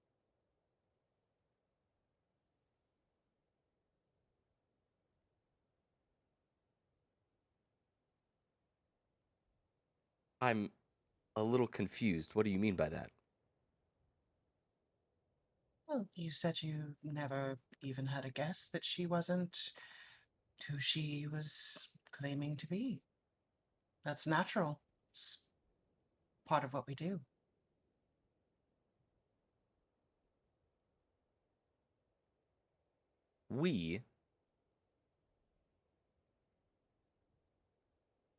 I knew that you could change your shape, but that makes you a changeling as well. Just looks at you. Is that what you're saying? She just gives a very, very slight nod, like barely noticeable. Kulog's eyes kind of like open up and get bigger a little bit. And so, What have did you you think happened to the horns? a haircut? Just kind of like smirking and laughing a little bit, and just like shrugging his shoulders. Um, I thought that you just decided one day you wanted to grind them down and just maybe grow out your hair. I guess I never really thought much about it. It's all right. Most people don't. They choose to see other things. Good with disguise kits, illusion magic, whatever makes them more comfortable. My kind can be unsettling. Imagine knowing that you're around someone who could be anyone at the drop of a hat. That is rather scary to think about. Because you can completely change the looks. So realistically, if one day you wanted to look like Sigrun, you could look like Sigrun. She changes to Sigrun. It's like this gradual wave from head to toe. She's still wearing her clothes, but she looks exactly like Sigrun, except the scar on her temple is still there. And noticing that, he kind of like watches everything happening. He like kind of takes it in and absorbs it. And he's like, so there are things about you that you can't change. And he points at the scar and says, that's one thing that would make you different than the Ah, real yes. Sigrun. That. That's a long story for another day, but it was purposeful and not by my own hand.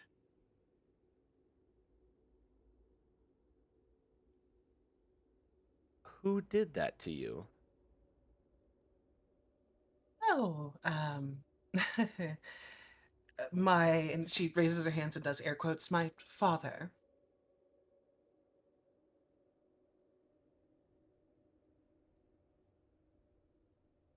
Did you have a bad relationship with your father? Quote unquote father.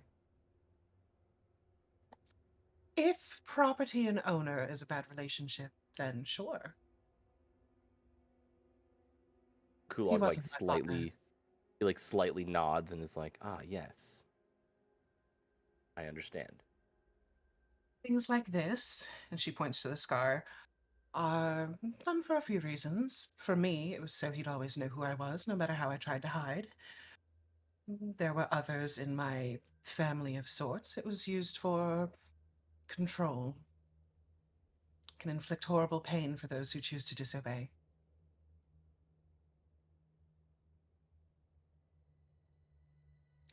But it just so happens that I came across some information that I don't know how else to say this. Um, Farah, your stand-in mother, there's a high possibility that she was my actual mother. Kulog's eyes just shoot to his forehead. So, you say that she needed the money. Well, that's entirely possible. She could have sold me to father for money and then picked up with you. Maybe you were a surrogate for her guilt, maybe just a job. Hard to tell.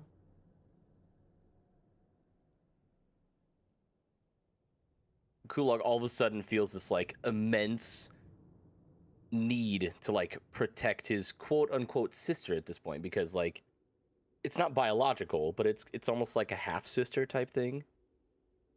So now it's ingrained into his brain that if it's possible that this is true and what Illithin is saying, now he just feels like he needs to be as protecting as he can of Illithin, almost no matter the case.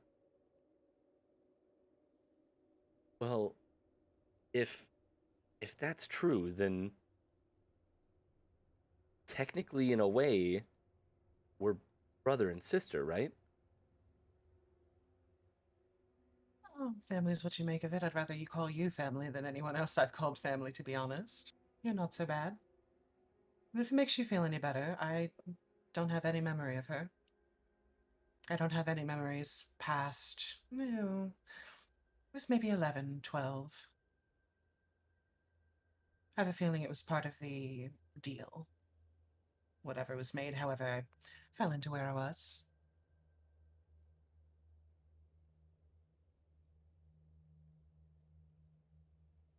So, what do you make of the situation now? Like, how does that affect you to this day? Is it something that still has really messed you up mentally to a point where you feel like you can't trust people like you used to? Or does it leave you more guarded from others because you don't, like I said, you don't trust them? I don't trust people because it's not wise to trust people who haven't earned that trust over time. But as far as Farah goes, no. I gave up on her a long time ago. Didn't know her name, didn't know where I was from, the circumstance of how she parted from me. It's inconsequential at this point. Nothing changes the past, and if she's dead, then there's no point in worrying about it, is it? I'll never know.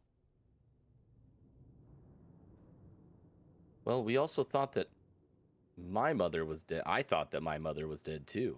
Do you think it could be possible that maybe it was all a ruse? I did see her die. I felt her body lifeless, but I don't know what to believe anymore in this life, it seems like, because getting slapped in the face with my mom showing up is a little. When Kulog says, I felt her die, I want to cast Detect Thoughts on him. Oh shit. Okay. Just use my at-will ability. Okay. Gulag, what are you thinking immediately, like on like your surface thoughts? Mostly just recalling that day about like when I ran up and saw my mother just, bloody dress, what seemed like lifeless on the floor. House was burning around her and everything. I'm basically just reliving those thoughts again, um, from that moment. When she died, did you see her change? I didn't. He'll like hesitantly kind of question himself at that point and be like,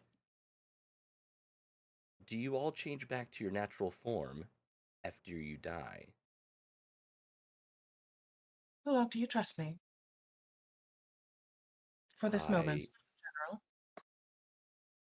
I have no reason to not. I would like to press a little bit into your mind. With your permission. If you say no, I won't. Kulog thinks on it for a quick second.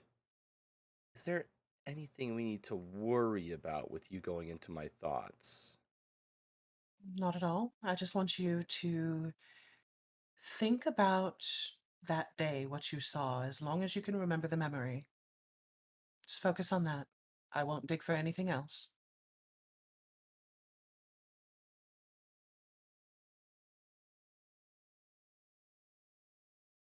Sure. Yeah. Okay, Mm. since you are willingly letting it happen, there will be no saving throw. Okay.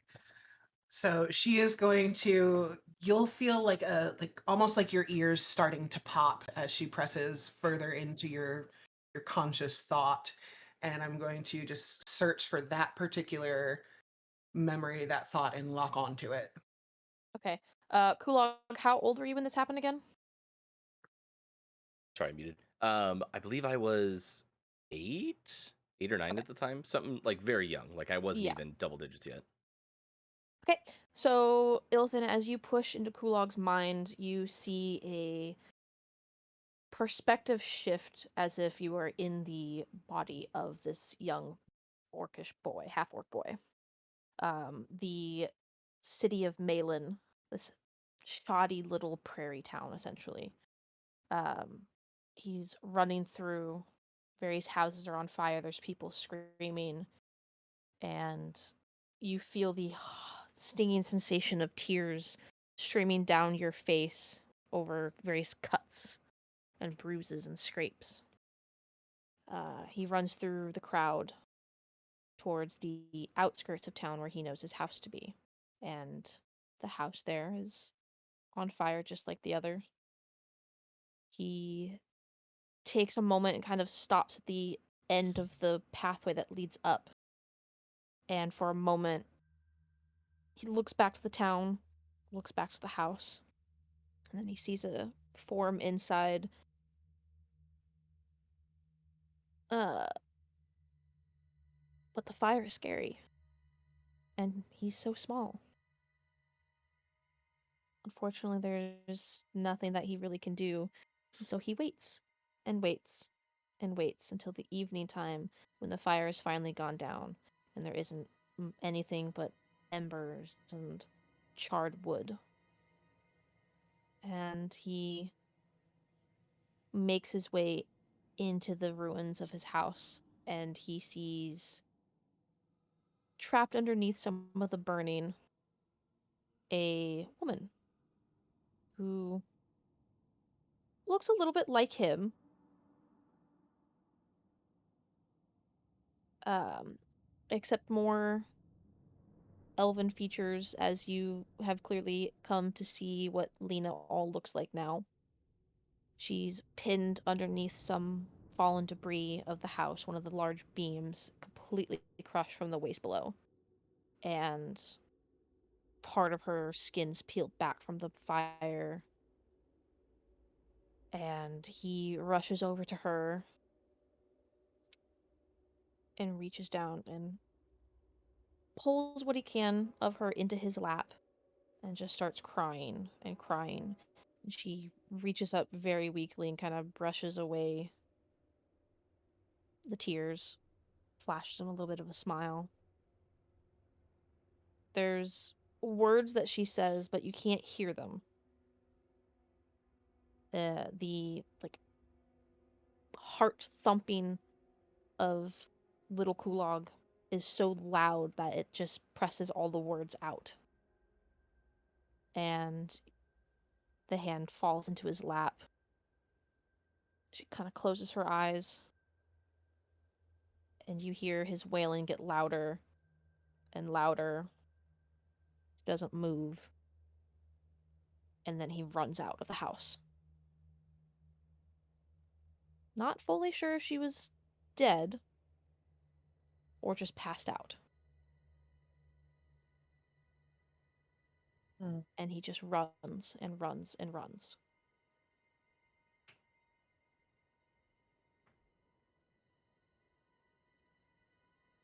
So, thinking about what I know about my kind, when I'm finished with that memory, as promised, I'll pull out. And Ilithin's going to stand up and just take a couple steps over closer to Kulak, and she'll kneel down next to him.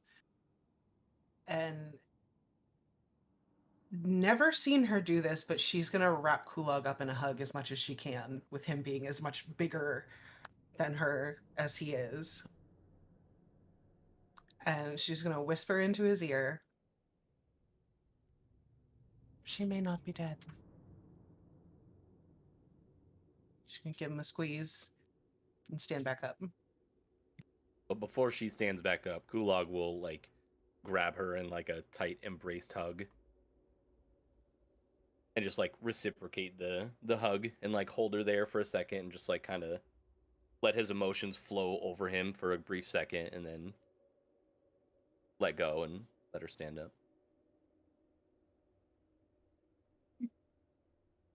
Shared trauma in this group seems to be a theme. We'll find out what happened. And if she's still alive, I'll find out. I think we both deserve answers.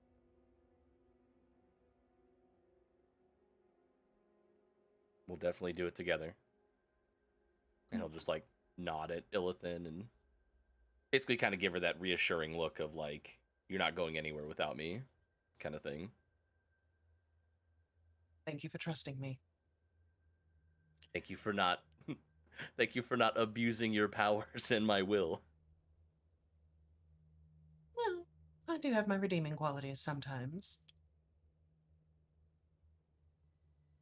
But I think it's about time to wake the others. Well, whoever's next, anyway.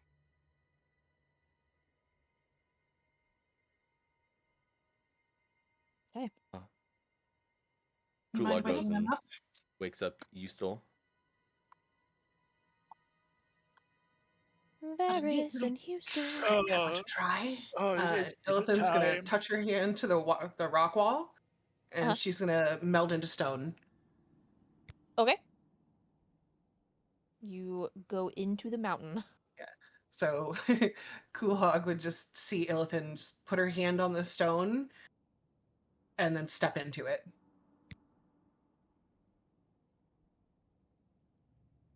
He just kind of like shakes his head and like does one of those like, all right, so that just happened.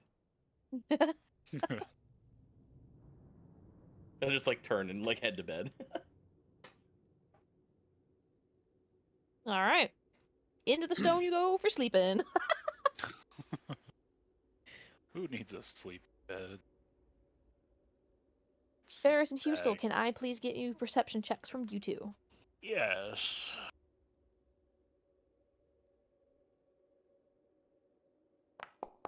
Oh. You guys are Boom. some perceptive Let's motherfuckers go. tonight. Damn. Okay. It's all right. Wait Between you until guys next both, watch. between you guys both, you have a surprisingly very peaceful watch. It does start to rain a little bit. Not enough to cause any issues, just a little bit of condensation.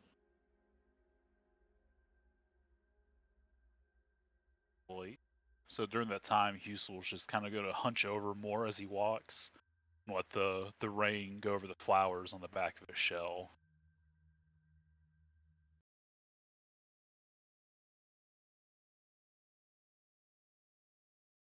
It's cold rain.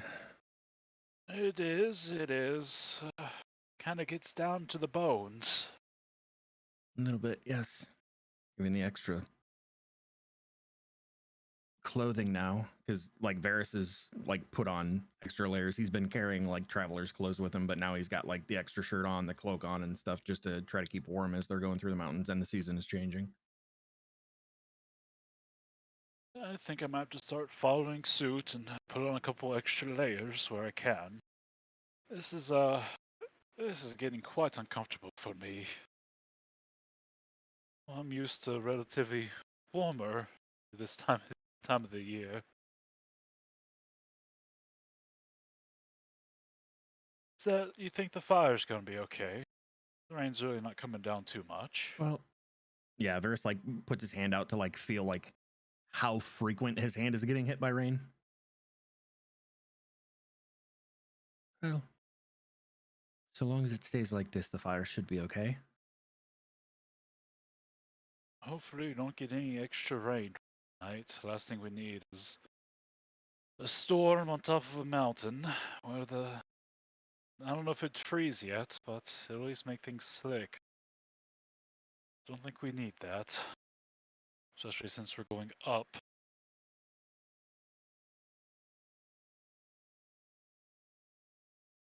Varys seems kind of quiet and distracted. And he like holds his hands together and walks up to like against the face of the mountain where it comes down. You've never been this far west, have you? No, I haven't. Mostly stuck to Silver Rock and the surrounding areas. Really never been into the mountains. Let alone the Ardengard or here. Have you ever heard stories of the mountains being alive? And Varys like puts his left ear against the mountain, Ah. seeing if he can feel or sense the same kind of vibration that was in the cut. Okay. Keeping your perception check, you listen closely to a sound you've heard before, so it's a little bit easier to pick out if it was there. And you kind of take a moment, focus really hard.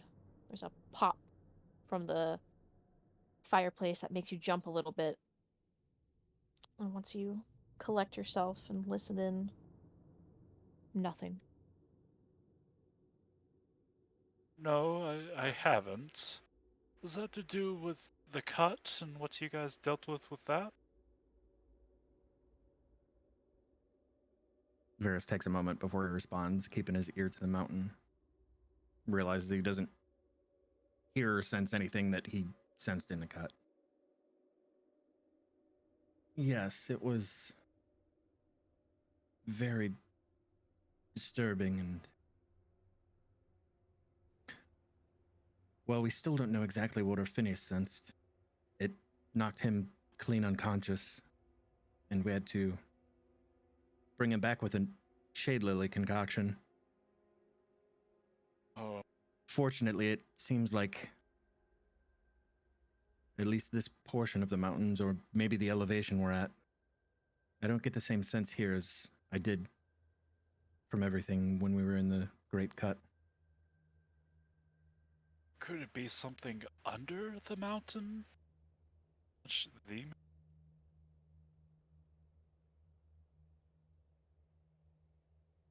Well, if we go by the musings of a...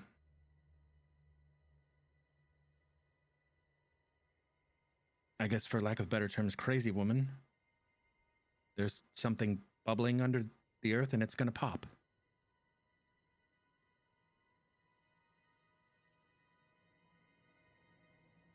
Well, with everything else going on, it wouldn't surprise me.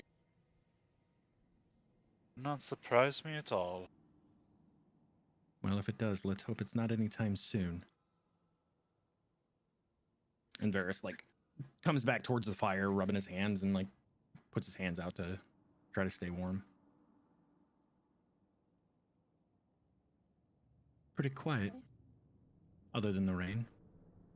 It is. Just hope the rain's not covering up the sound of Suddenly crash into the trees. No, I'm just kidding. it. Suddenly another rock slide. It's a water elemental. Let's go.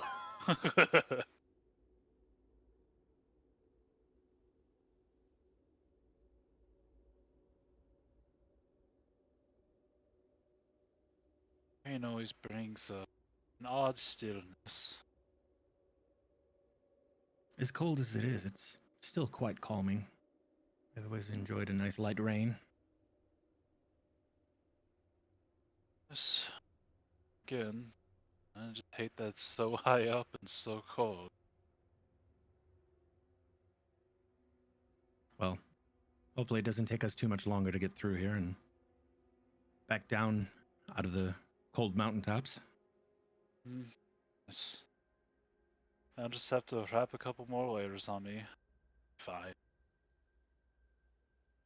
As long as no more rock slides. Let us hope.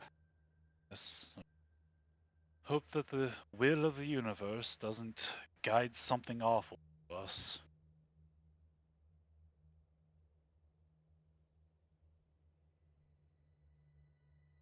Husel, do you have family back home? I do. I do. I have a couple siblings.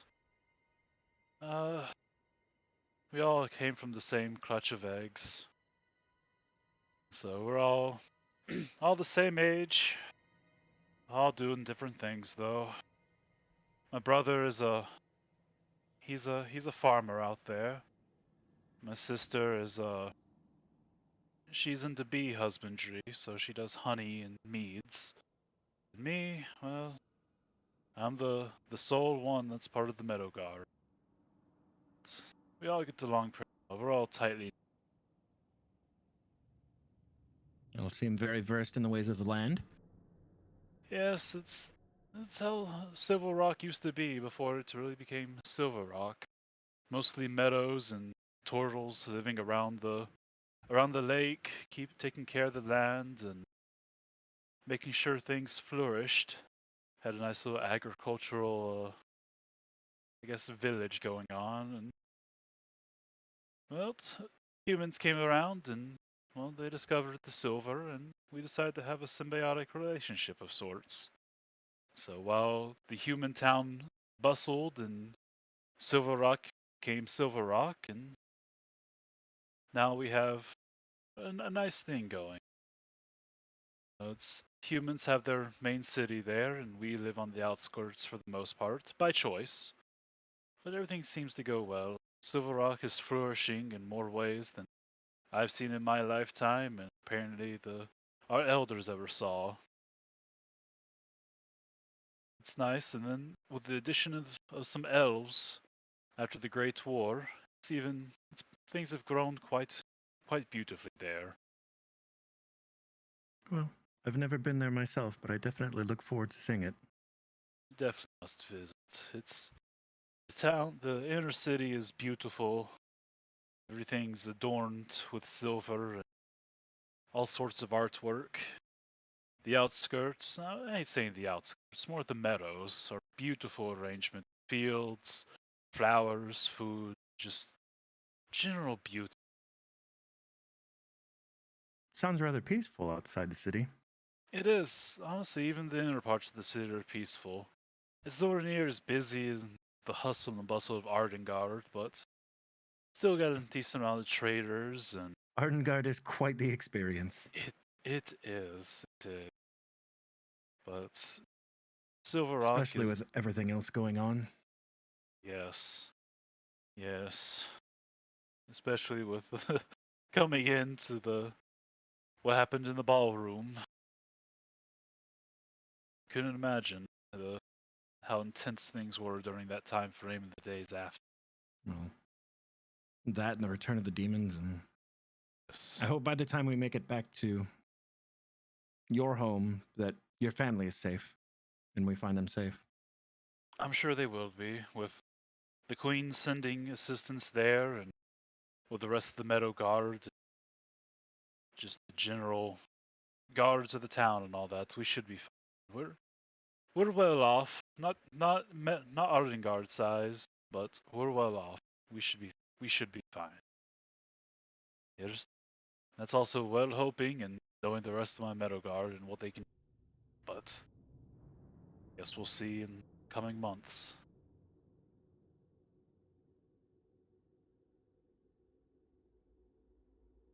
So tell me a bit of where you're from. I know some, but I don't know much.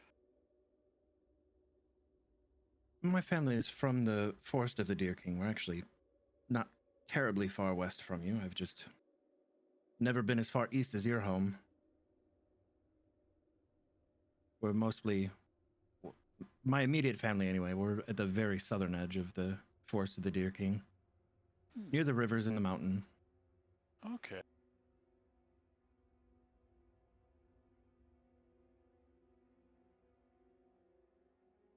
Is it peaceful in the forest, or Mostly, yes. My mother helps run a kitchen. My father runs with one of the hunters' guilds. Taught me a whole lot. And you see Varys's eyes kind of like drift off, like he's remembering being young, like 8, 10, 12. Taught me a lot about fishing. It was always so calm and peaceful. So you get that one strike. Then the fight begins. It's so exhilarating. And you can see like how on his face, like how much he just enjoys it. Just even thinking about it. But You ought to fish in the Silver Lake. It's we had some mighty fine fish in there. Good for eating, good for catching. oh, what kinds of fish do you have in there? Well, we have some rather largemouth bass in there. We had a few kinds of catfish. S- some sturgeon. Quite a variety, really. The water's fairly clean. Sounds like some Surprising. amazing fights and some delicious dinner. Absolutely. Absolutely. Definitely buy some time. I'd love for all of us to meet there. I think all I of you will enjoy this. certainly remember to bring my tackle when we go to your home. Do. Don't have it. So I got some I can spare.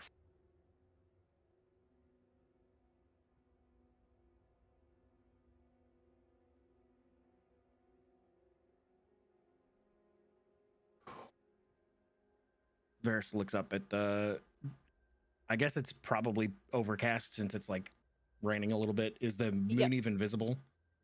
Just trying to Not gauge tonight, like no. how long we've been, like how long through watch is. Moon is not Because I visible personally don't tonight. have anything else like pressing for this portion. I don't either. Okay. Okay. So you guys finish up your watch, and based on your general, both of your combined survival skills and like knowing the wood and how long it takes you to get through wood, based on just judgment of like, oh yeah, this piece looked like it might burn for so and so long. You know, you guys able to time your watches pretty decently until the next watch. Hustel returns to the tiny hut, and I'm assuming wakes up Sigrun. Seagarn, it's your time. Don't cause any trouble for us. He says with a smirk on his face, clearly joking. A smortal. As far as I'm aware, neither Varys nor I control rock slides. And then I'll just start making my way up. And whereas everyone, or at the very least Varys, but essentially I assume everyone is kind of bundling up a bit more.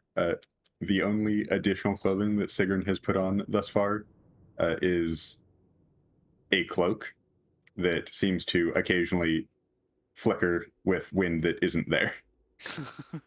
Cloak of billowing. Nice. The only cloak Go I ahead and have. give me your guys' perception checks, please. And here's where it all goes downhill. Yep. Oh no! Oh my Shit. god! Called it. Jesus Christ. Hopefully, everybody enjoyed their short rest. You mean I got a long rest? Okay. So, with Well, that being Sigrun, said, are you ready to Can I- summon the elementals and bring the mountains down on us all? What were you saying, Sketch? Never mind. That was a joke, Sigrun. It sounded like Sketch was gonna be like, "Hey, No. can you use my inspiration?" I But- was, but I want to see how No. this plays out. This is funnier. Yeah. So after that, just making sure to say it loud enough that I guess Houston's probably the only one actually awake. So say it loud enough so that he can hear. You know, I thought actually we might go for some other more powerful creatures this time. Elementals are kind of mundane at this point. True, true. Perhaps we can summon the demons themselves. Now you're onto something. Quebec had to leave.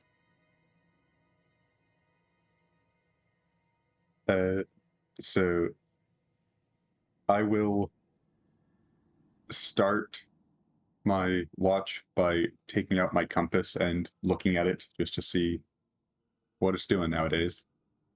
It is pointing back to Arngard, actually. Interesting. Okay.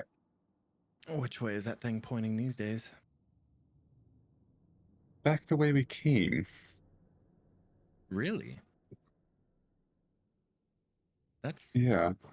interesting. Usually, we've always found that it seems to point in the direction we're already headed. Was it not pointing towards Port Abilene when we left?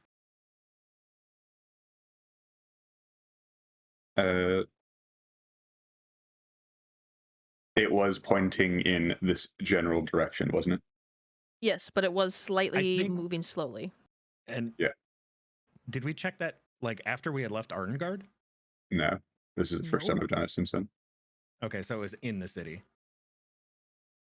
Yeah. Okay. Yeah. Well, not something I can really worry about right now, I suppose. Do you know what is that? I guess I don't know. That's kind of your thing. I don't know. Do you understand why that points you in particular directions? The proper explanation I'm not 100% on. It's, I suppose, a gift from my original home in the Feywild, though I'm not entirely sure it could be considered a gift. Uh, an item that was given to me when we left. Left where? The Feywild itself. Yes. Or forgive me. Were you born there? I kind of always just assumed you were from the Greenwood. No, I was born in the Feywild. Most of the Eladrins in the Greenwood, if not born there, spend a decent amount of time in the Fey. Fair enough, and I apologize for assuming. Not too many people make their way out that way that aren't there for trade, so no offense taken, I suppose.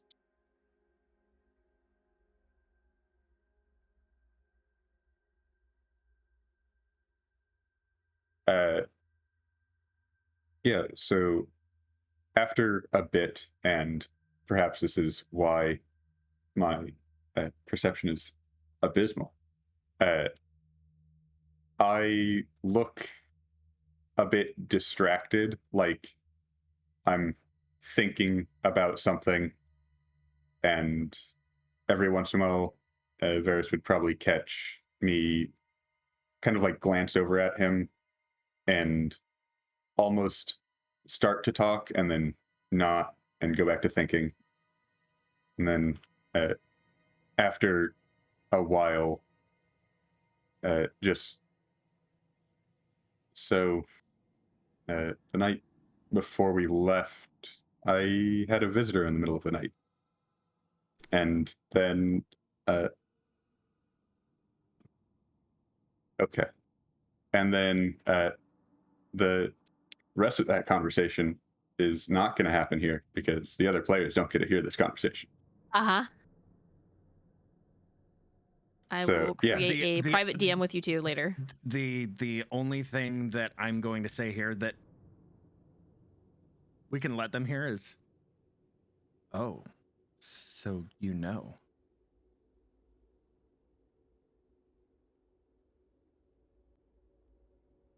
Yeah, and then that conversation is going to take a bit. So that's what we do on our watch. Okay.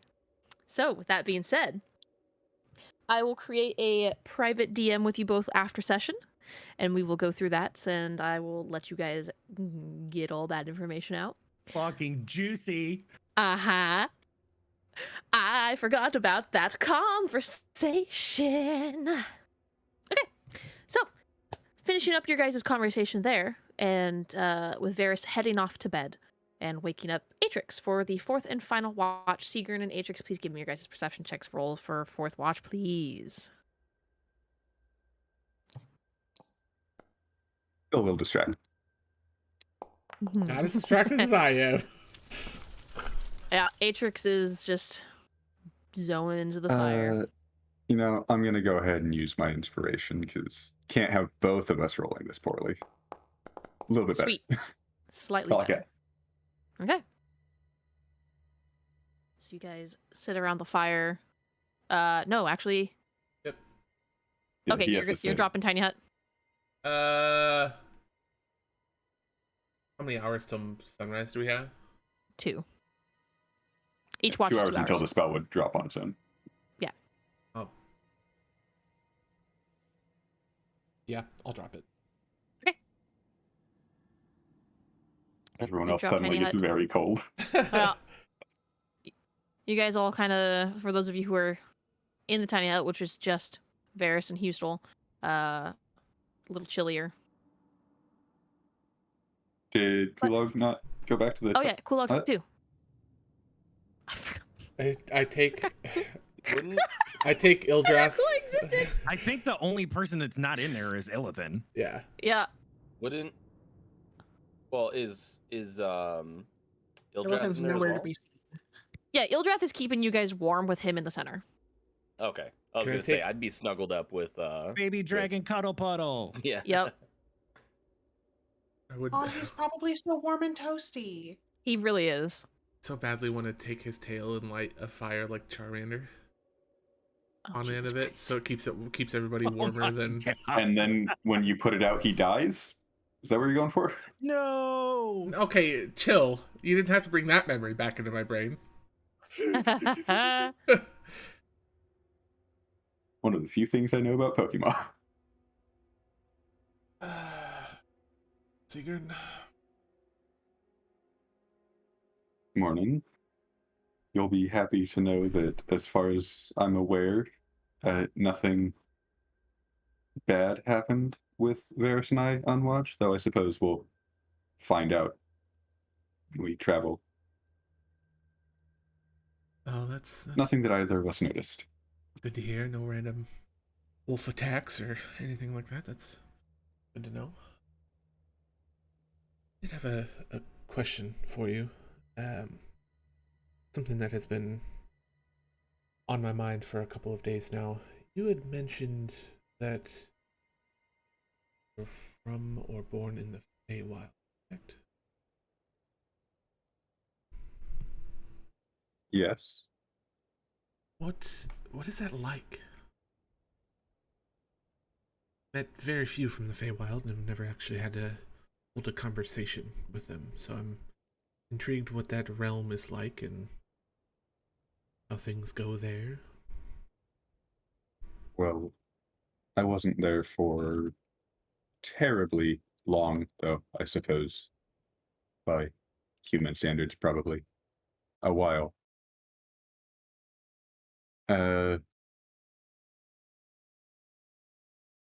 I didn't get out of the city much, but at the very least where I was at, it was very much ruled by the seasons of the year. The people and, to some extent, the environment itself shifted with the changing of the seasons, becoming more aggressive in the summer and jovial in spring, things like that. What city are you from, if they even have cities? Is it capitals, or like do they even have capitals? How does that all work?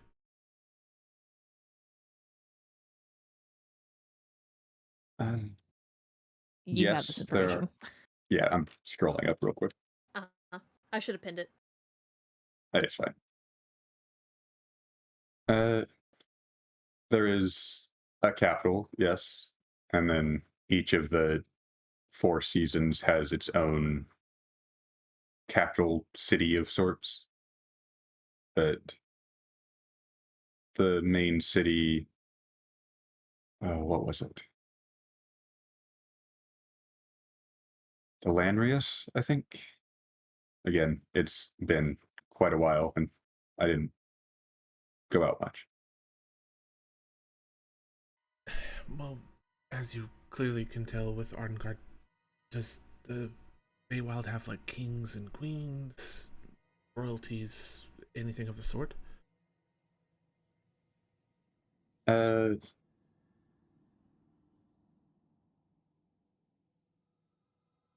there's Archfey, which are more than kings and queens. Uh, Archfey are a step between mortals and gods in a sense. They have, in a lot of cases, almost absolute control over the area that they control. In some instances, making rules that defy all logic, but must be followed in their domain. Now, you say seasons, kind of judging by the looks. Are you part of a particular season or whatnot? I was born on the night between 2 seasons, and as such am somewhat locked in my appearance. A little bit of both. So you made mention that each season has its own archfey. What are they like? Are they like Marion and Aiden, or say it's a step between mortal and god? But I'm very intrigued of all of this. Again, never had a conversation with somebody from the Fae, and I'm rather enjoying learning. There are limits to their power, but think of it as what's a good way I can try to describe this that would make sense without knowledge of it. Think of it as if the queen made a law in Ardengard, but it wasn't enforced by guards. Rather, the world itself enforced that law. But that law could be something not normally possible. For instance, one of the Archfey could make a law in their land that flight is not allowed. And while you're in an area that they control, birds can't fly. Your magic couldn't make you fly. They have limited but very powerful control over their domains. It is very, very interesting. Now, one last question. The Archfey, you say that each city has its own Archfey. Do they all meet together and work together on everything? Are they all there? Are there any, what if, you know, let's say somebody disobeys something and finds a way around it. Is there like a court system or anything of the sort? So when you say disobeys and finds a way around it, I just kind of chuckle. Like, I think you're misunderstanding when I say laws. I'm talking about laws that there are no way around. The world itself physically stops things from happening if the Archfey wills it. Okay. but they do have. I I don't know the ins and outs of the political system in really anywhere but anywhere but the Greenwood. But I think they have some kind of, you know, meetings, though, whether that's them coming together to work for a common purpose or fighting amongst each other like the seasons tend to do. I don't know. I have some more questions on that. Have you ever? I guess I did say that was the last question. One kind of just popped in. Have you ever met any of the archfays?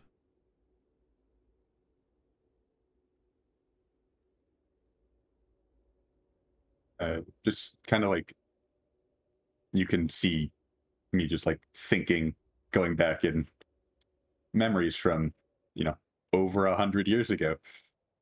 You Uh, might have seen the spring one. yeah, kind of what I was thinking. Like And if you can recall, like, what are they like? This is fantasy. What am I? What is my brain happening right now? Fantastic. Fantastic. yes, this is fantasy. You're right, Chewie. This is fantastic. I am intrigued and curious all at once. Yeah, if you have met any of them, if you know any of them, what are they like? I I haven't met any personally. I I think I've seen one in passing, but I would have to assume that their personalities are tied to the season that they're tied to. Each of the Archfey is more or less the manifestation of one of the four seasons. So I would assume that the summer Archfey, for instance, is more ruthless and fierce than the others, though the others have their own strengths and I'm sure weaknesses that come with that.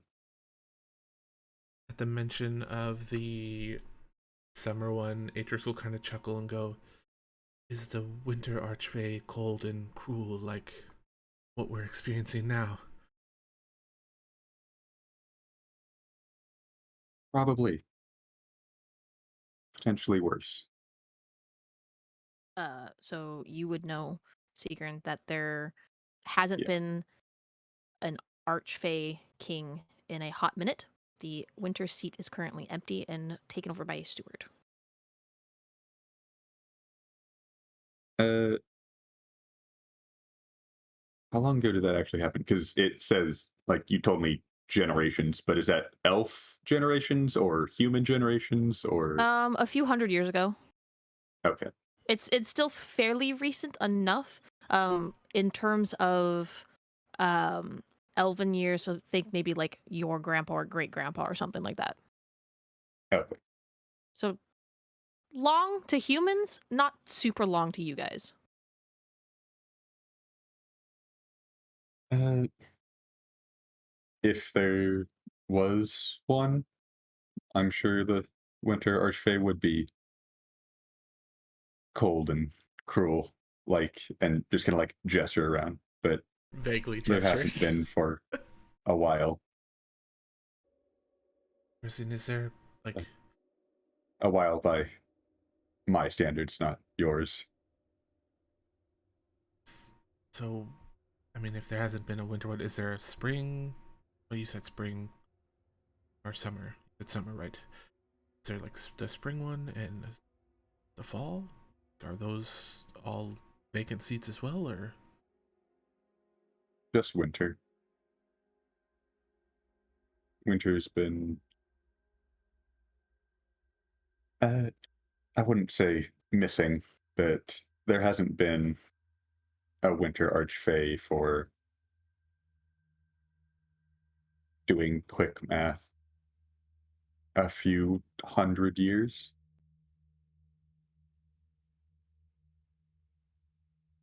Interesting. Is there like a system to put one in place, or is that seat vacant until the I rightful owner don't know. returns? There's someone there in their place, but they are not an archfey and therefore not nearly as powerful, simply maintaining things instead of being able to actually change anything that I'm aware of. Are you ever wanting to go back? I know you've been here for quite a while, but is there any want to go back to the Fae? Feywild, I should say. Both are correct, depends on who you ask. Yeah. I honestly don't know. It's a wonderful, magical place that is full of chaos, honestly, but also we left for a reason. Sounds it. Is such a wild thing to think of.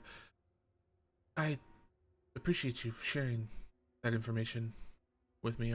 Again, it's intriguing and interesting all at the same time, and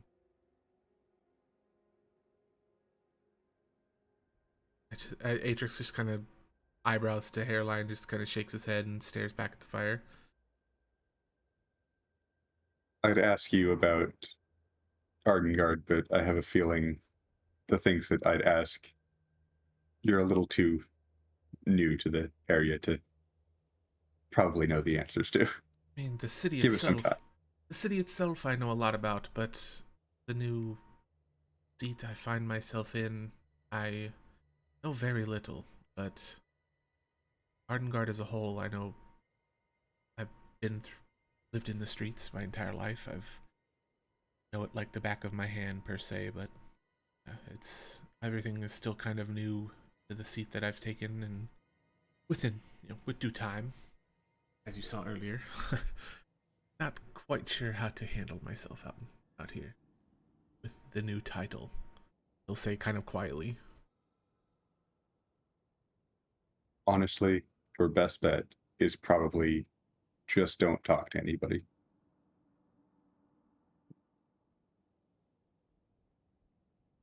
It's a lot harder to say things you shouldn't if you never say anything at all.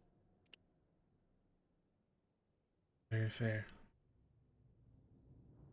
We'll take that into deep consideration and might put that to practice.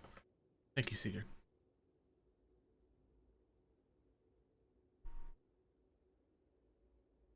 I am going to. Yes, I am going to start cooking breakfast towards the end of when the watch would be, just so it is hopefully good to go for people waking up. I will assist him. All right. Give me your survival check with advantage.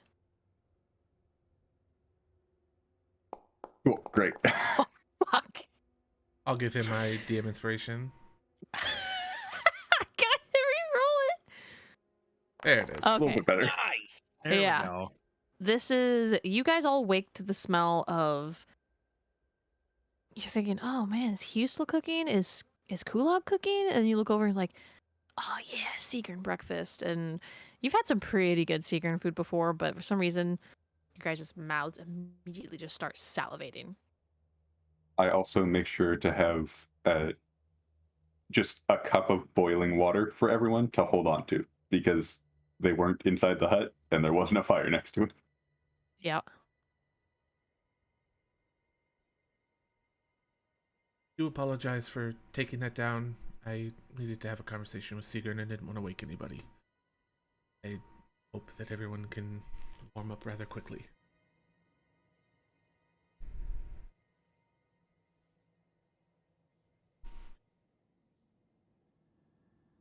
Going to take a long rest.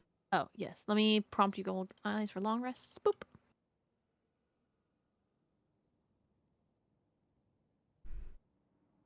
There you go. Mark day off of travel.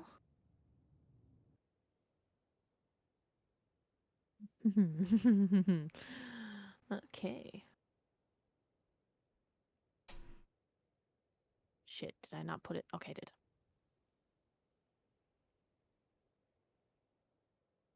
Awesome. So, as you guys are having breakfast and waking up, Elthan, you eventually come out of your rock. I got 2 more hours in this rock, damn it.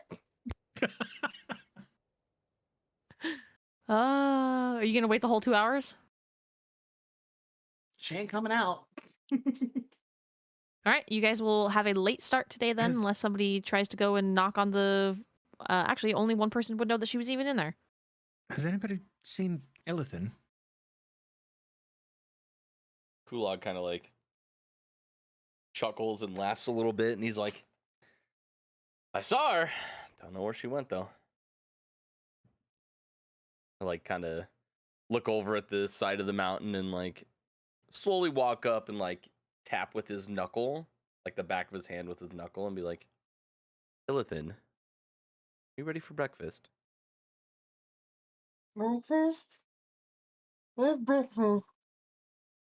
Yeah, Sigrun cooked a lovely meal today. It actually smells fantastic. I don't know. Can you smell in there? Nope. No. I don't know how I'm understanding you, but I'll take it. Well, we're gonna have breakfast. Feel free to come out whenever you're ready. And he'll just like walk away. Nobody would have seen me do that because that would have been like after I like got up and kind of just like walked over to a wall. Yeah, the rest of you guys assume that he's probably taking a piss or something. Varys actually like walks back a little bit down the path that they came from and like around a corner, like checking to see if she had like walked off. Yeah, she's gonna step out of the stone, being the first time that she's done it, a little bit too forceful, and like run into the back of Kulog and bounce off of him. Excuse me, sorry.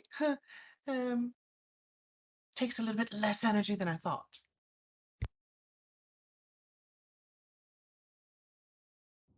From one wall of rock into another wall of rock.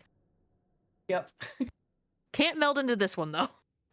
Oh, Not yet. Not Yeah. yeah, I was gonna say not yet.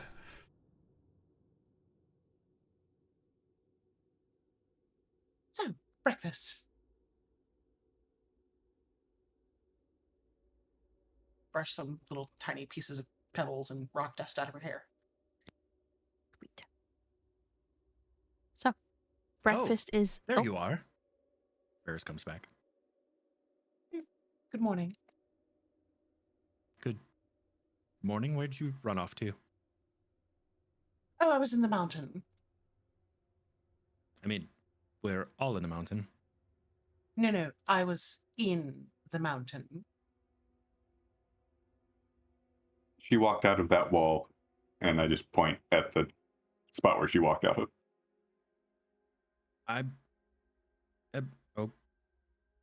I'm not gonna ask any questions. New tricks. Speaking of, and Varys goes to grab his whip and do his morning whipping. shit. Are we doing That sounds so downtime fucked up. activities too? Yeah, go ahead and do your downtime activities. Ooh, flagellation so early. Interesting. There's the kinky motherfucker. Hold on. Am I interested I'm in gonna doing a learn how to morning fish workout? with a whip, okay? Oh God, a With fish with the fishing. whip. Shit. Imagine how loud that would be hitting the water. Yes, Hell I yeah. can. Like holy shit.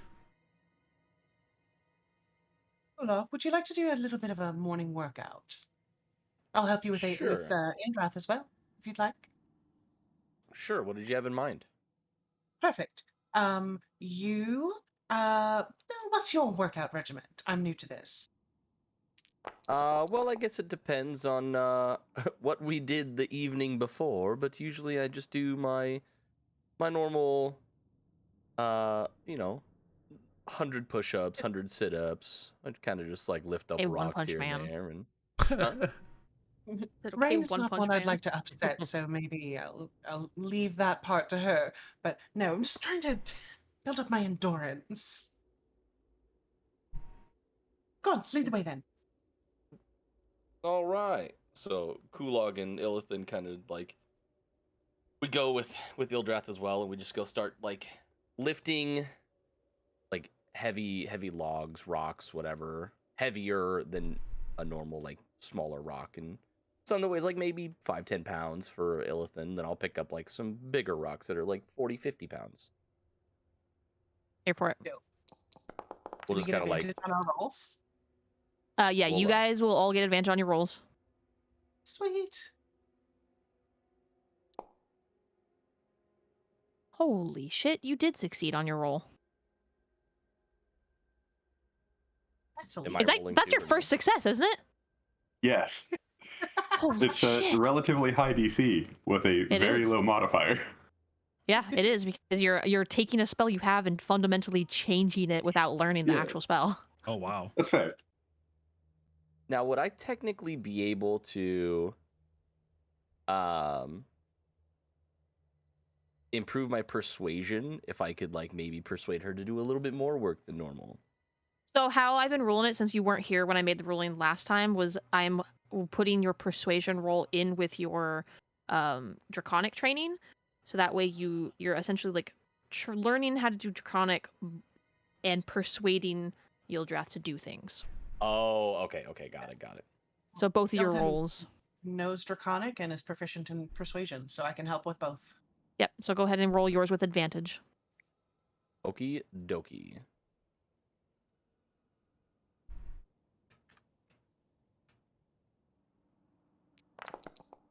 Damn.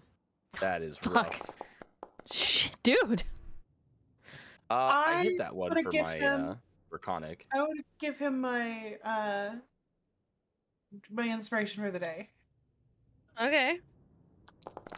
Okay. It hits it. Nice. Thank Yep. you.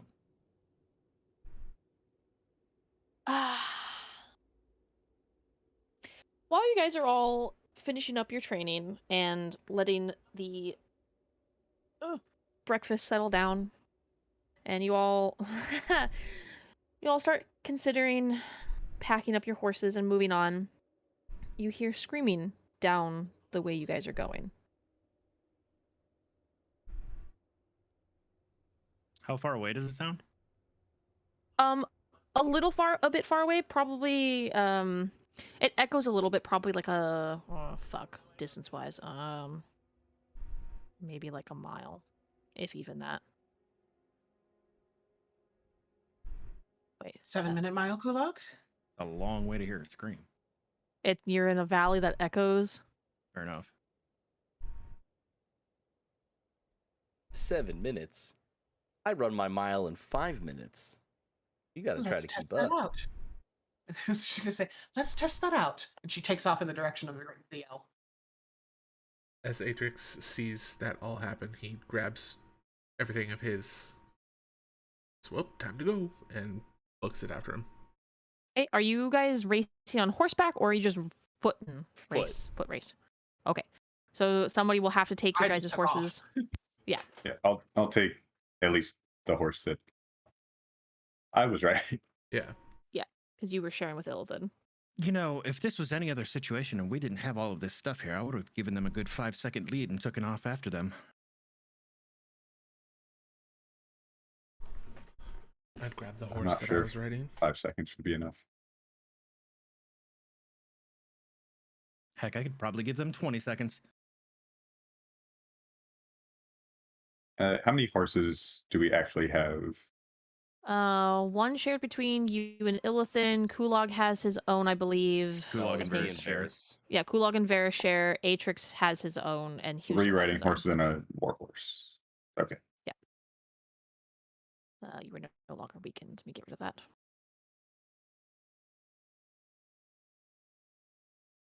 Ooh, nice. Varys, Okay. make sure that the fire is out before leaving. Con save from you, Kulog. Yeah. Illithin starts pulling ahead of you.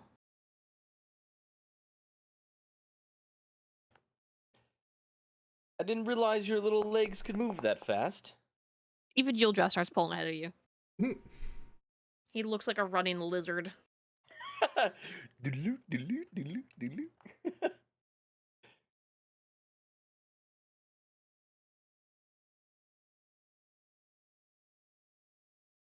You're getting So beaten by someone wearing like 50 pounds of armor.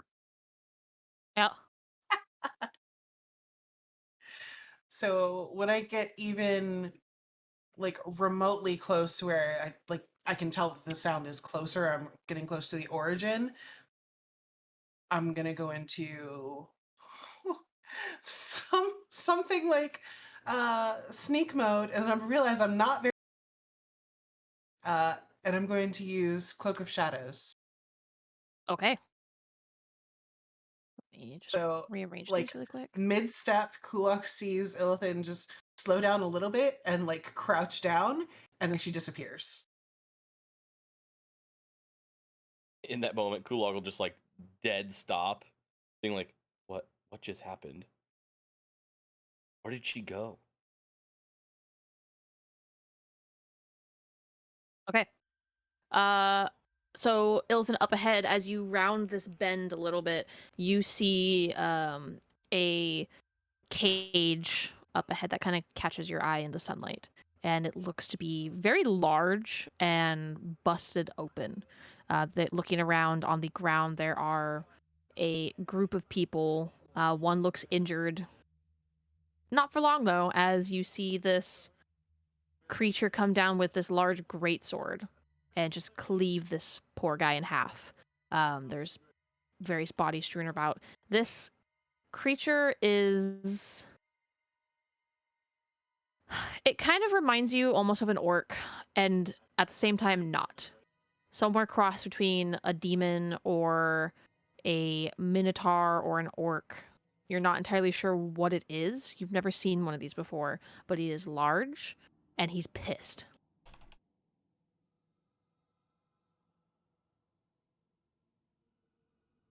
I will like everybody to roll me once I actually add an encounter. Initiative, please. Hey. Illithin, you will get a Fuck. reaction since We are you are not spot. not close to the rest of them. You guys are on horseback, so it's quicker for you to catch up. I'm not used to steering the horse.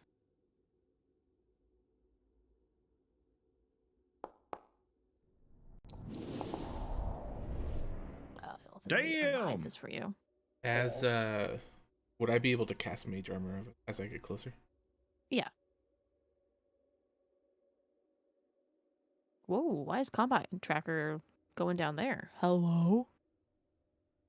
Hello. I love the Oh, people. yes. There was likely an update. I believe that's the default position for it. Ugh. the people, the stick figures.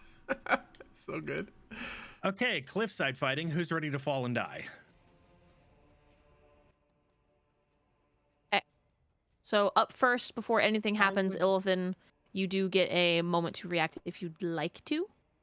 Okay. I would be more like off to the side, not in the middle of things. Yep, that's fine. Not gonna lie, I really thought when you said roll initiative, you were gonna say, and that's where we'll pick up next. Oh, we still got a few minutes. Okay. You want to roll for you still? Oh, shit, yeah.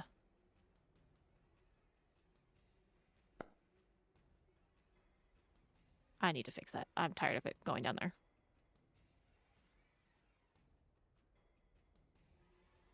Okay. Yeah. What is that module for the combat tracker called?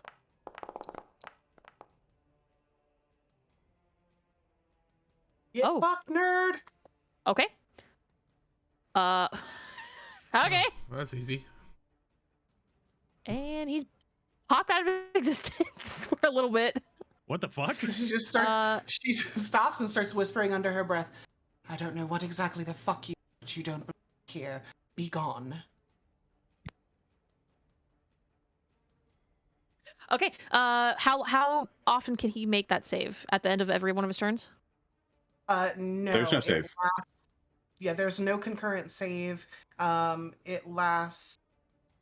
Hang on. It's 1 minute, and if it's not from this plane after that minute, and she still has concentration, it stays there. Correct. Oh.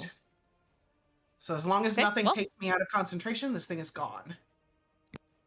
Well, didn't even have to be in combat. Holy shit! Let's end that. Okay, Jesus let's end the combat Christ. music. Go! Only got a couple of minutes. yeah. We don't need them.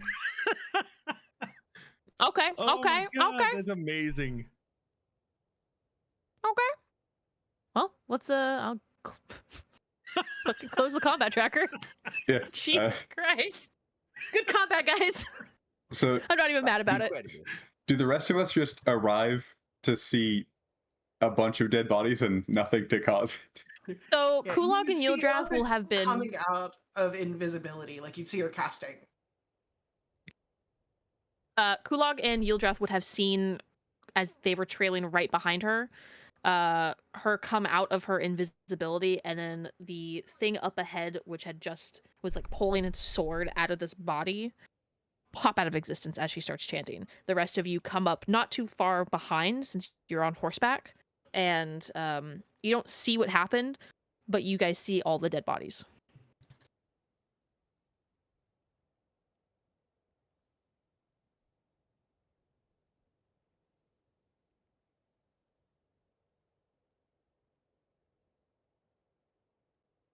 Yeah, seeing that, I will, I guess, join Illithin in looking for people who, at magic or just normal mundane healing, can save.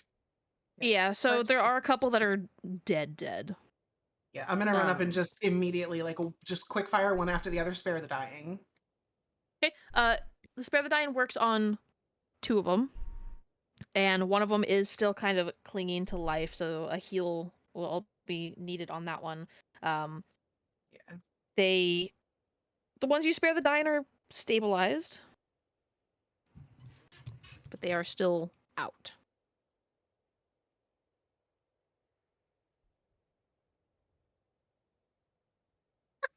Fucking banishment. Oh!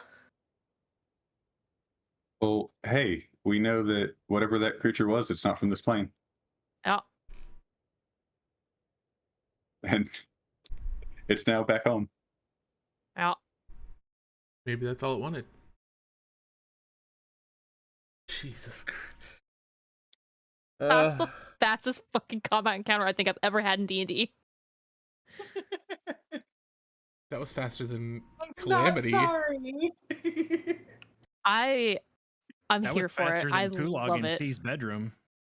Oh, damn. shit! Shit! Wow. Why was I in C's bedroom?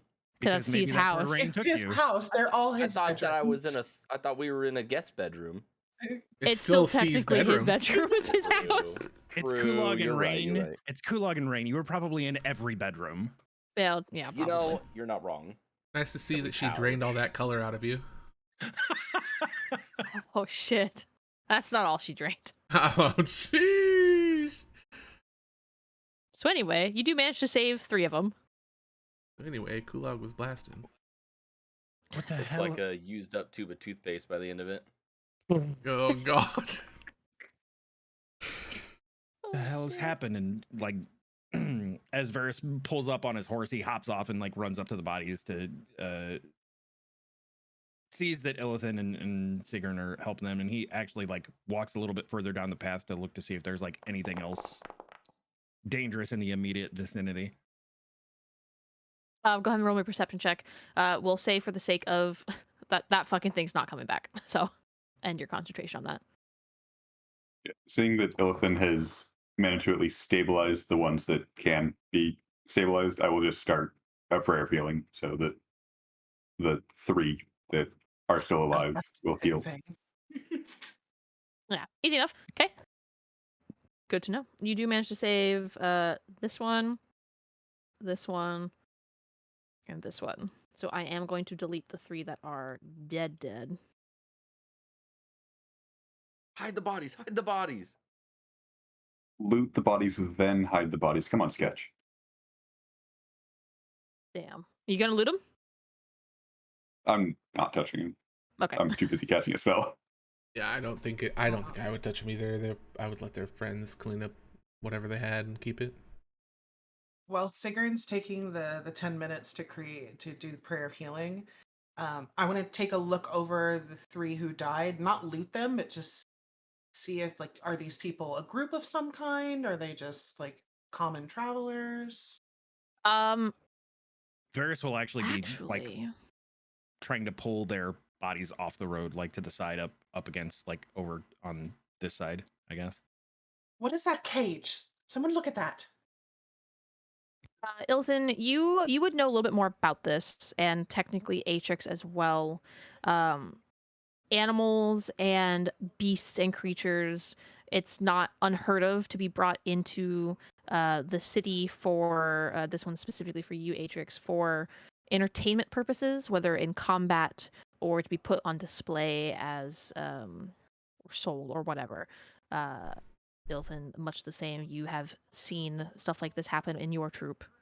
Not quite with something like whatever it is you saw, typically more actual animals, but it's not unheard of for more sentient creatures to be used like that. So I take it back. I will actually start investigating the bodies to see if I can find any kind of indication of what group these people are with. If there's anything familiar that Griffers would have maybe done business with. Well, they're all laying very nicely next to each other on the side of the road now. Yep, go ahead and roll me investigation with advantage. I will assist her into it. Oh, I am not good with investigation. Like me too? Do you think you can make yourself useful? I want to know who these people are. Give me.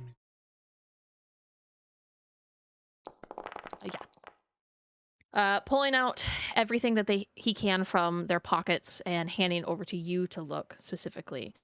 You do manage to find something. It looks to be like they're part of some sort of like gladiatorial combat guild, essentially, where they find things to fight in the arena at Arnegard. So not necessarily the type of people Father would have interacted with. No, these are things where typically done legally. Usually, that was about to get ugly. Okay. Yeah. I would recognize the symbol, correct? You would. You've seen them. They're typically one of the hosts. The company essentially host the combat arena stuff. Where a lot of it's for show, but every once in a while they do have things where they will bring in things more dangerous and have some of their best fighters go up against for actual to the death matches. This is probably one of those cases where it was the intent.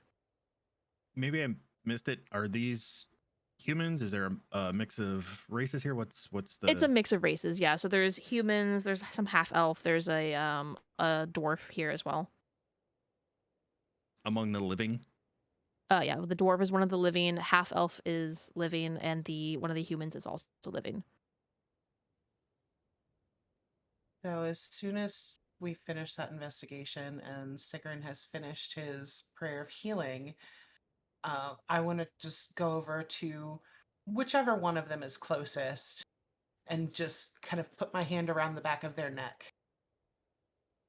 Okay. What exactly did you think you were doing?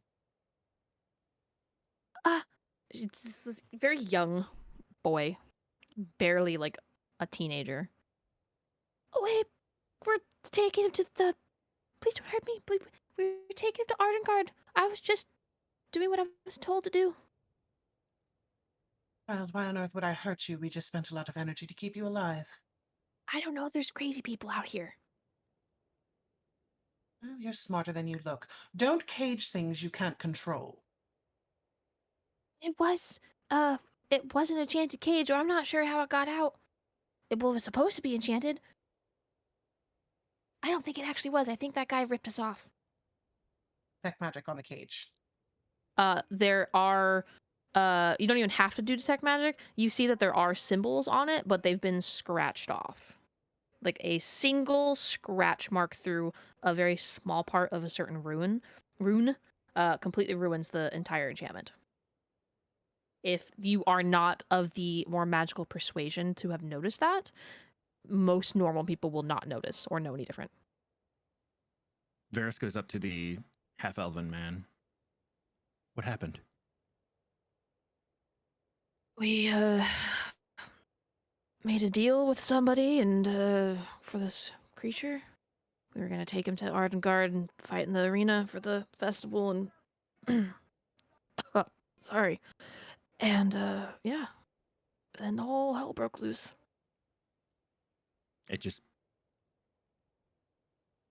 busted out of the cage. What did you have in there? I didn't see anything when I got here. Illithin? He turns to Illithin.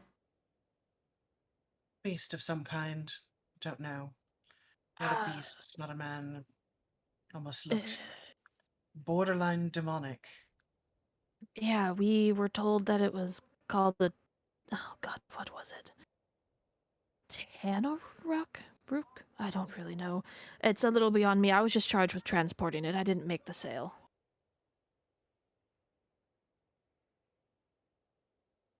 Who'd you make the deal with? It was came through official channels. My superior told me to go pick the creature up.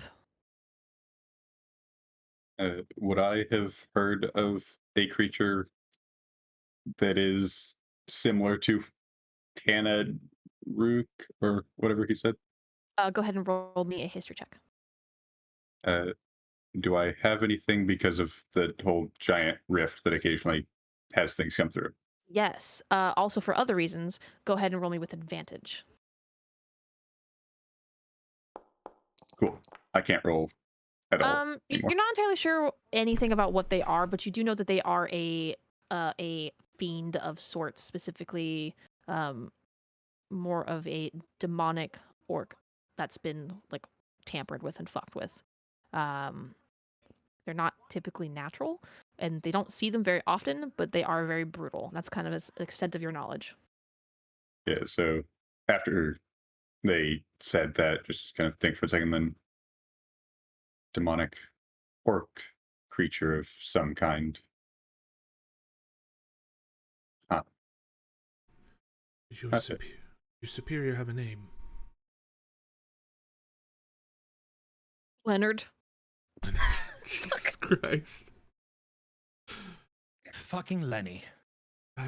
Sorry, Damn it was the it, first thing that Leonard. came to my mind.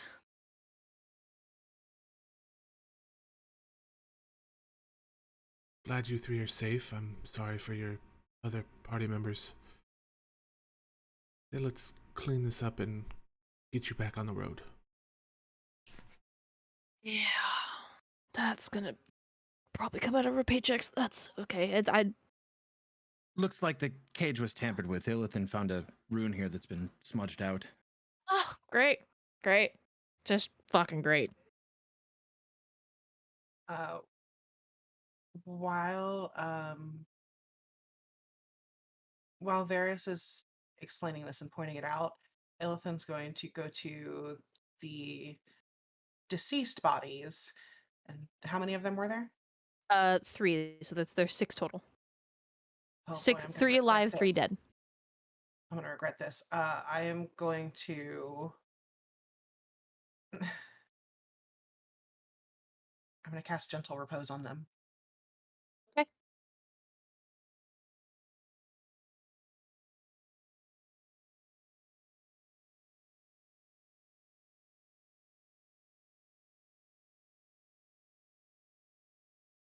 So they cannot rot or become undead for at least 10 days. Sweet.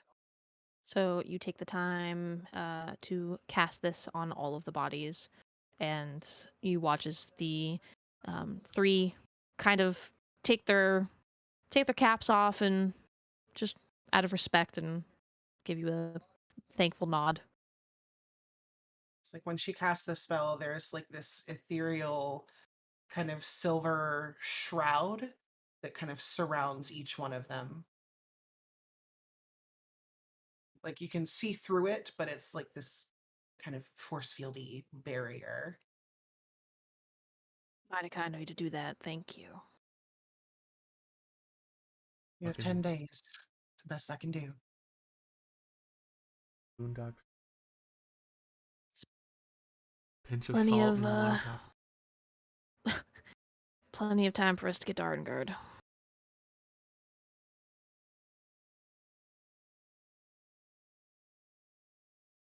If you're going to continue that way, do be careful. There was a rock slide yesterday. We managed to clear it out. The path is clear, but Great, be this on trip's watch. just turning into be more of a hassle than it is. Fuck me, I'm gonna retire after this, I swear to God. I will help them get the bodies into the cage so they can transport them. Easy enough to do. They do have a cart. So, I mean, leaving the cage where it was and instead using their cart for the bodies, there's plenty of room. Do any of the dead bodies, like their clothing, have like an emblem or anything from like whatever group they're working for Yeah, it looks like a sword and shield. that I would be able to sneak off of them? Roll me a sleight of hand. Are you here?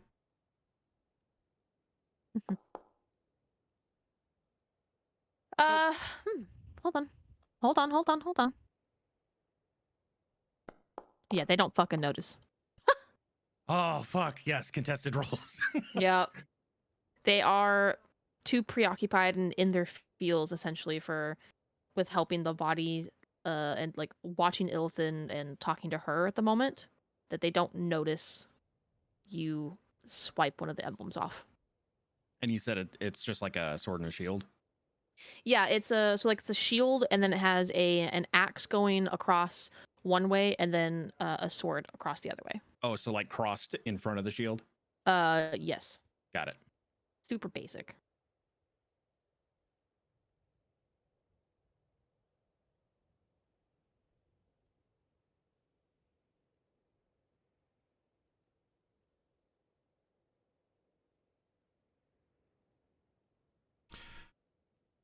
I just for clarification, that shield, that sword and shield emblem that they have, I would know what like troop that's from. Being from the city. Yeah, I told you it's from the Gladiatorial Guild. That's what I thought. I just wanted to remind myself because I was like, wait a minute. Write it down, buddy. Yeah.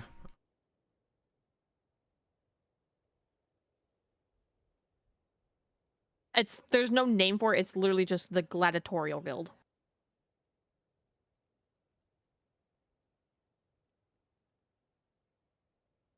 Fucking Leonard. God damn it. God damn it, Lenny. The fucking quick wit, just Leonard. And then immediate regret right after. That was so good. Not as bad as Bobbert fucking Mueller. Last name Mueller, first name Bobbert. Shit.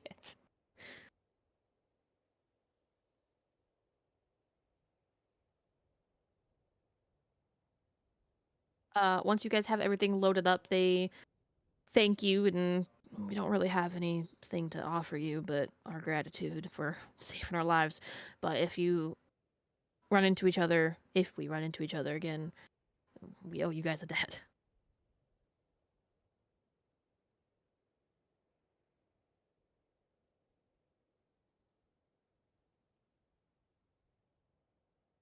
I looked at everybody in the party.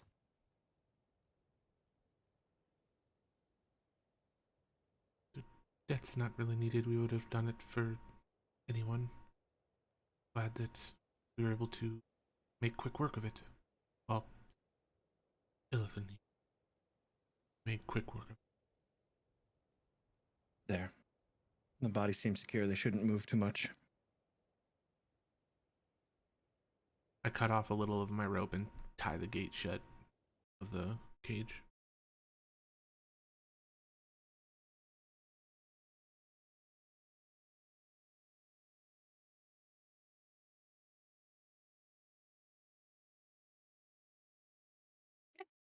Who's your They. remaining leader? Oh, that'd be me, miss. I technically was Jeremy over there, but it's just me now. I'm second in command technically for this. Ugh, God. And you are? Henrik, nice to meet you, ma'am. Henrik. Illithin. Does anyone know in the city how much it costs to have a sending spell performed?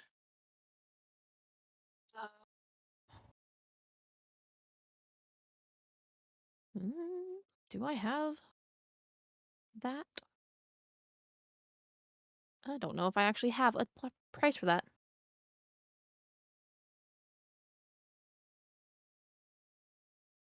Uno Doesn't momento. look like it. Uh.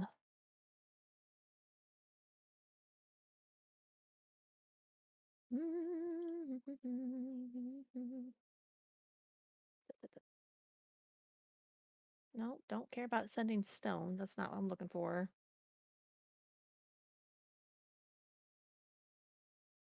No, scroll. Nope. Oh, here we go.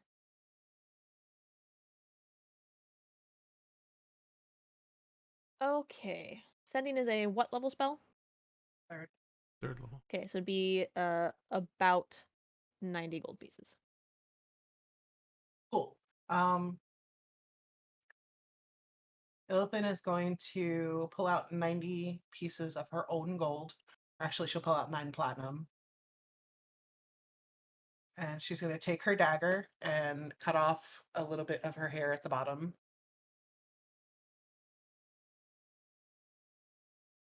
And hand it to him, like tie up, like with a piece of string or whatever she has to tie up the lock of hair. She's going to hand it to him. When you get to Ardengard, you find out everything you can about the man who sold you that cage. And you contact me. Will do. Thank you.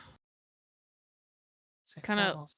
looks the coins over in hand and also the hair, confused because he doesn't clearly know how the spell works, but he takes your word for it and just kind of nods and puts it in a little empty pouch so it's all together. You'll be Varys able to puts find his someone to cast a spell for you. I'm sure we won't have any trouble finding spell. Worst case scenario, we can go over to the academy.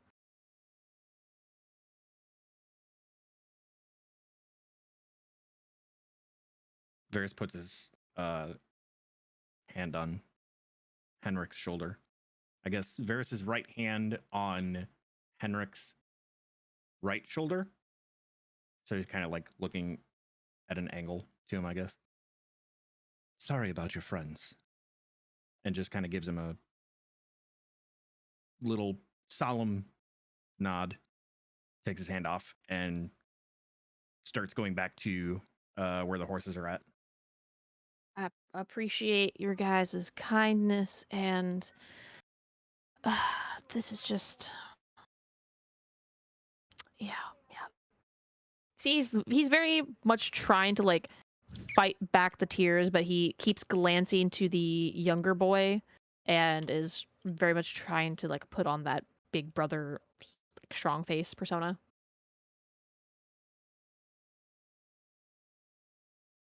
Well, I thank you all. We're gonna head on out and get there before the festival ends. We're already running a little late. Make sure that message is one of the first things you do when you get into the city. I will make it a priority, don't worry. Yeah, they, excuse me, take the cart and hauling it down the mountain.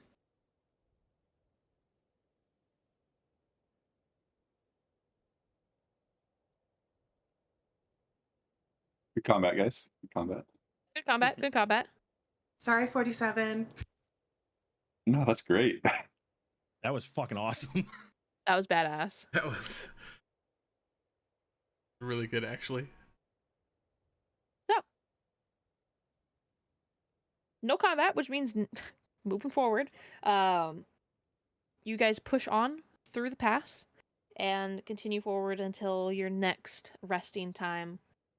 As you guys are setting up your camp, go ahead and give me a survival check for whoever is doing dinner with advantage. I'm gonna try it this time. Okay. Are Pretty we good. still going? Are we still going up? Yeah, you guys, it's starting to kind of level out a little bit. You think tomorrow you're definitely going to hit the peak of, like, before you start going down.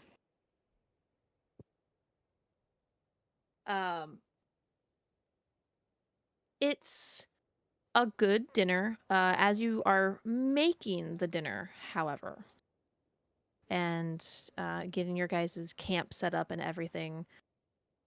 There's something that kind of catches all of your guys' attention that you hear in the distance. Don't like that. Sweet. And it's cool. not super close, but it's close enough that it unsettles you a little bit, and it echoes off the rocks and kind of fades into the distance. And Kulog, you specifically, you see Ildrath immediately get, like, super territorial. What was that?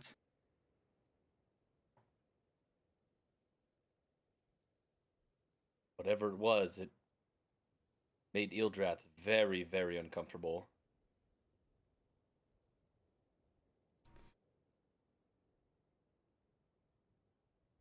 Not set well with Ildrath. It didn't set well with me. I feel like something dangerous is ahead. Varys does the ear to the mountain thing again. You don't hear anything. Go ahead and roll me a perception check really quick.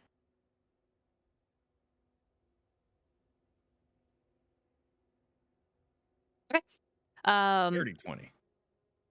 Every once in a while you hear, like, the sound of the rocks, like, sliding in the distance. Nothing like avalanche or rock slide by any means, but Distant stuff. yeah. Like putting your ear to a railroad track. Nothing that would catch your attention as anything different, or, like, you know what I mean. I don't hear anything terribly close.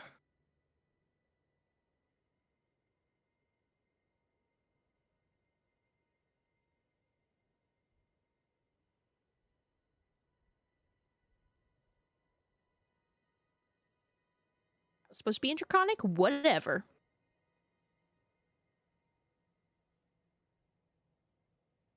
Still in He's Draconic. practicing his cum.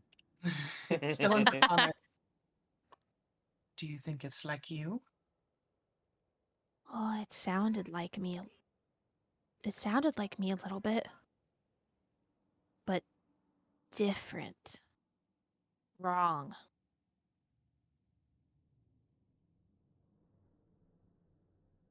Glance over to Atrix, knowing that he understands what's being said. Atrix has a very puzzled and concerned look. What is it? What does Ildrath think? It's not sure exactly what it is, but said it feels familiar to him. But wrong. Somehow. Like him, but wrong. Sorry, anything that makes a dragon feel wrong. Not something I look forward to meeting. Varys walks like a little bit further down the path, probably just out of sight a little bit, and looks like not just down the roadway, but like up the mountainside and down the cliffside, just like scanning for anything in the area. Keeping your same perception check. You see some animals Actually, no, you don't see any animals in the area. You see a few birds every once in a while, but they are off in the distance. This general area is critter free. As he comes back, he lets everybody know it is eerily quiet throughout the rest of the mountain. There's not very many critters about. Birds off in the distance, but no squirrels or anything close by.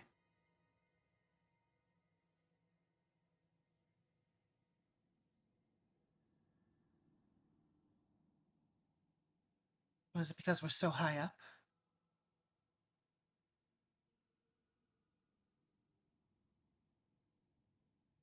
Or do I you mean, think it's possible, but it could also be a territorial issue with. I mean, most animals have like personal space. Um, this is it could be just the elevation of the mountain, but it does also have a feeling of nothing wants to be here because it shouldn't be here. Knowing what Ildrath can do to a pig, there could have been things here, but whatever we just heard ate them. I'm gonna start walking a little way from the group, not super far, just like 50, 60 feet, and start just visually looking around for any kind of remains of anything. Roll me perception. Don't fuck me. Okay. Shit. You don't really see anything out of the ordinary that would be like remains wise. You see some like very old like poop on the trail that probably could have been maybe could have been a bear, maybe could have been a deer. You're not entirely sure. Not really your area of expertise. You're not a poop master. Not an animal master. I'm just looking for like bones and stuff that I'd be used to seeing. Yeah. There's like a dead bird here, but it looks like it's been dried out and has been here for a while. But outside of that, nothing that would scream, "Oh, an animal recently ate me." So I'll return and speaking to Varys. Not even bones. Nothing. Natural or otherwise. One bird, but besides that, I mean, in all of my knowledge of the wild, this certainly seems like something large has ownership of this territory. wonderful. We did find Eeldrath a while ago. Just...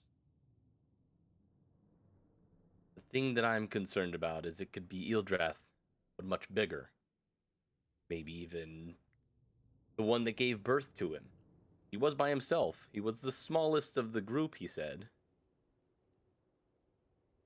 So, You said something was wrong with it. It felt like him, but wrong. What does that mean? I think it means we all better be very careful tonight.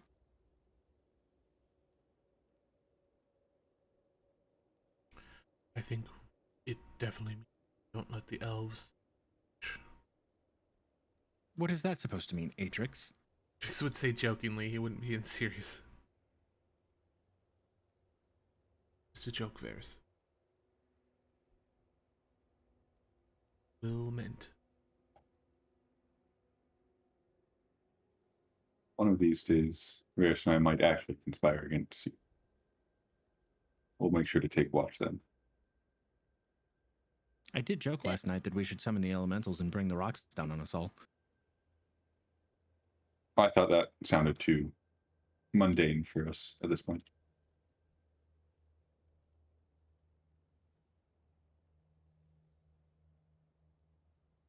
Well, better settle in while we can.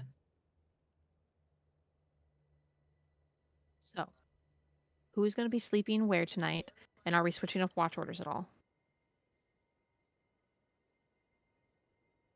begrudgingly, I'll be in the tiny hut. If allowed. The whole party's allowed.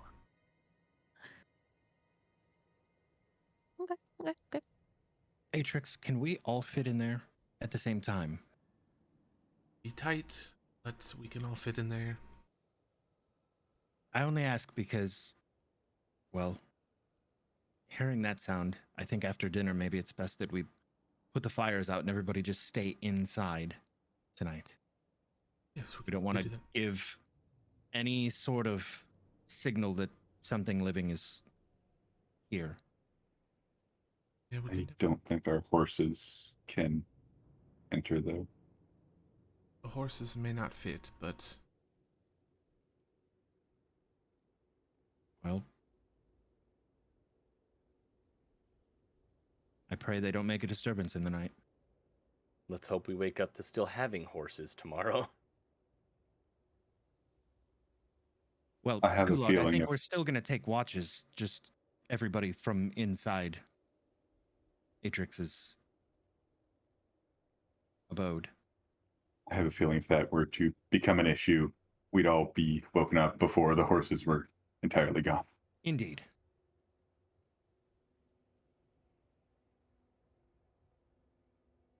Yeah, I'm good with whatever watch order. I've essentially always been on this watch, so Varys actually, after that conversation kind of starts to stir down, Varys actually goes over to the horses to like pet them and kind of get an idea of how their sense of everything is right now. Are they calm? Are they anxious? They're a little on edge, but they're not doing much more fussing than normal. You guys have fucking been with these horses through hell and back, essentially, at this point. They're a little used to the bullshit you guys get into, but at the end of the day, they're still horses, so they're still antsy.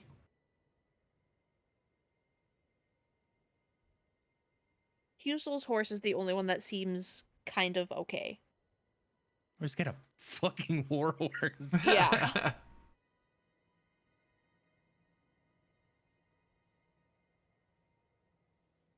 Goes accordingly. I will cast Honey Hut. Tiny Hut is up. You guys are in Tiny Hut. For the We're sake in of Atrix's average abode. average abode. Sorry, my bad. Somebody call AAA. We will be doing watch orders when we get back to see what unfurls in the middle of the night.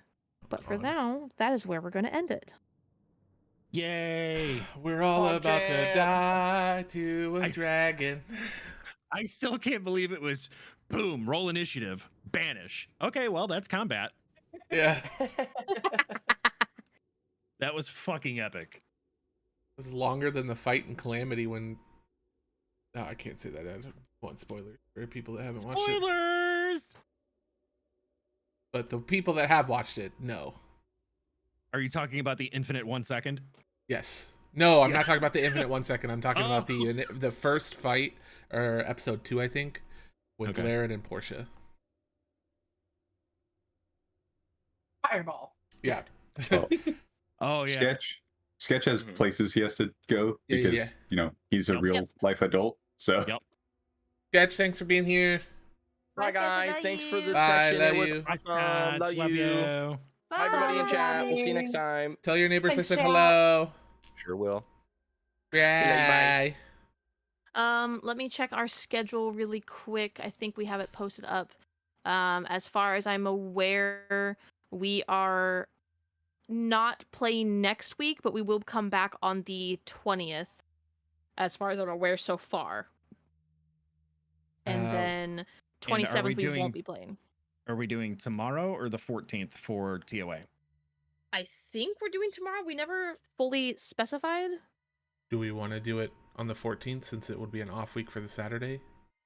And we can kind of. I may have told Lerthus it was tomorrow, and he went to sleep so that he could wake up for it. I mean, I'm fine with tomorrow. Tomorrow? So, yeah, that's Like fine with tomorrow. me. Yeah. I'm fine with tomorrow as well. Basically, if you're new in chat, hit the follow button if you want to catch the TOA campaign, Yeah. which is insanity because it's all mystery characters. We don't know shit about anything until we try stuff. If Yep, you want to we are watch, learning who we are. if you want to watch me do a bunch of stuff and all of it fail, watch on Sundays. Kind of like this Not Not campaign. all of it fails, only 95% of it. Okay. However, we might be back later. I have to talk to the other peeps. We might stream a little bit later, just a random game or two with the group. A little bit later tonight or later this week. Stay tuned to Twitter for that. We will tweet it out if we do decide to go live later on tonight. Yep, Or we whenever that will have be. not decided if we're going to be playing a For the King game or if I'm going to be streaming a like Baldur's Gate game or Pillars of Eternity or something, but it'll be something in the wheelhouse of TTRPGs in a sense. Yep. Thank you, everybody, for being here today. Yeah, thank you all for being there. Hit the follow button, hit the bell. Make sure you guys can get that notification. God, I feel like a YouTuber. I hate it. There you go. Click the notification to let Twitch know you Twitch let you know. Hey, I can Okay, do this. you're banned from speaking ever. Let Twitch let you Jesus. know when we go live. Speaking of Chewy YouTube, and VOD Atrix. watchers, VOD watchers, we love you. Hi, YouTube. Hello, hi YouTube. But on that Hello, note, YouTube. we will see you guys next time. Bye. Bye. Deuces. I hate that.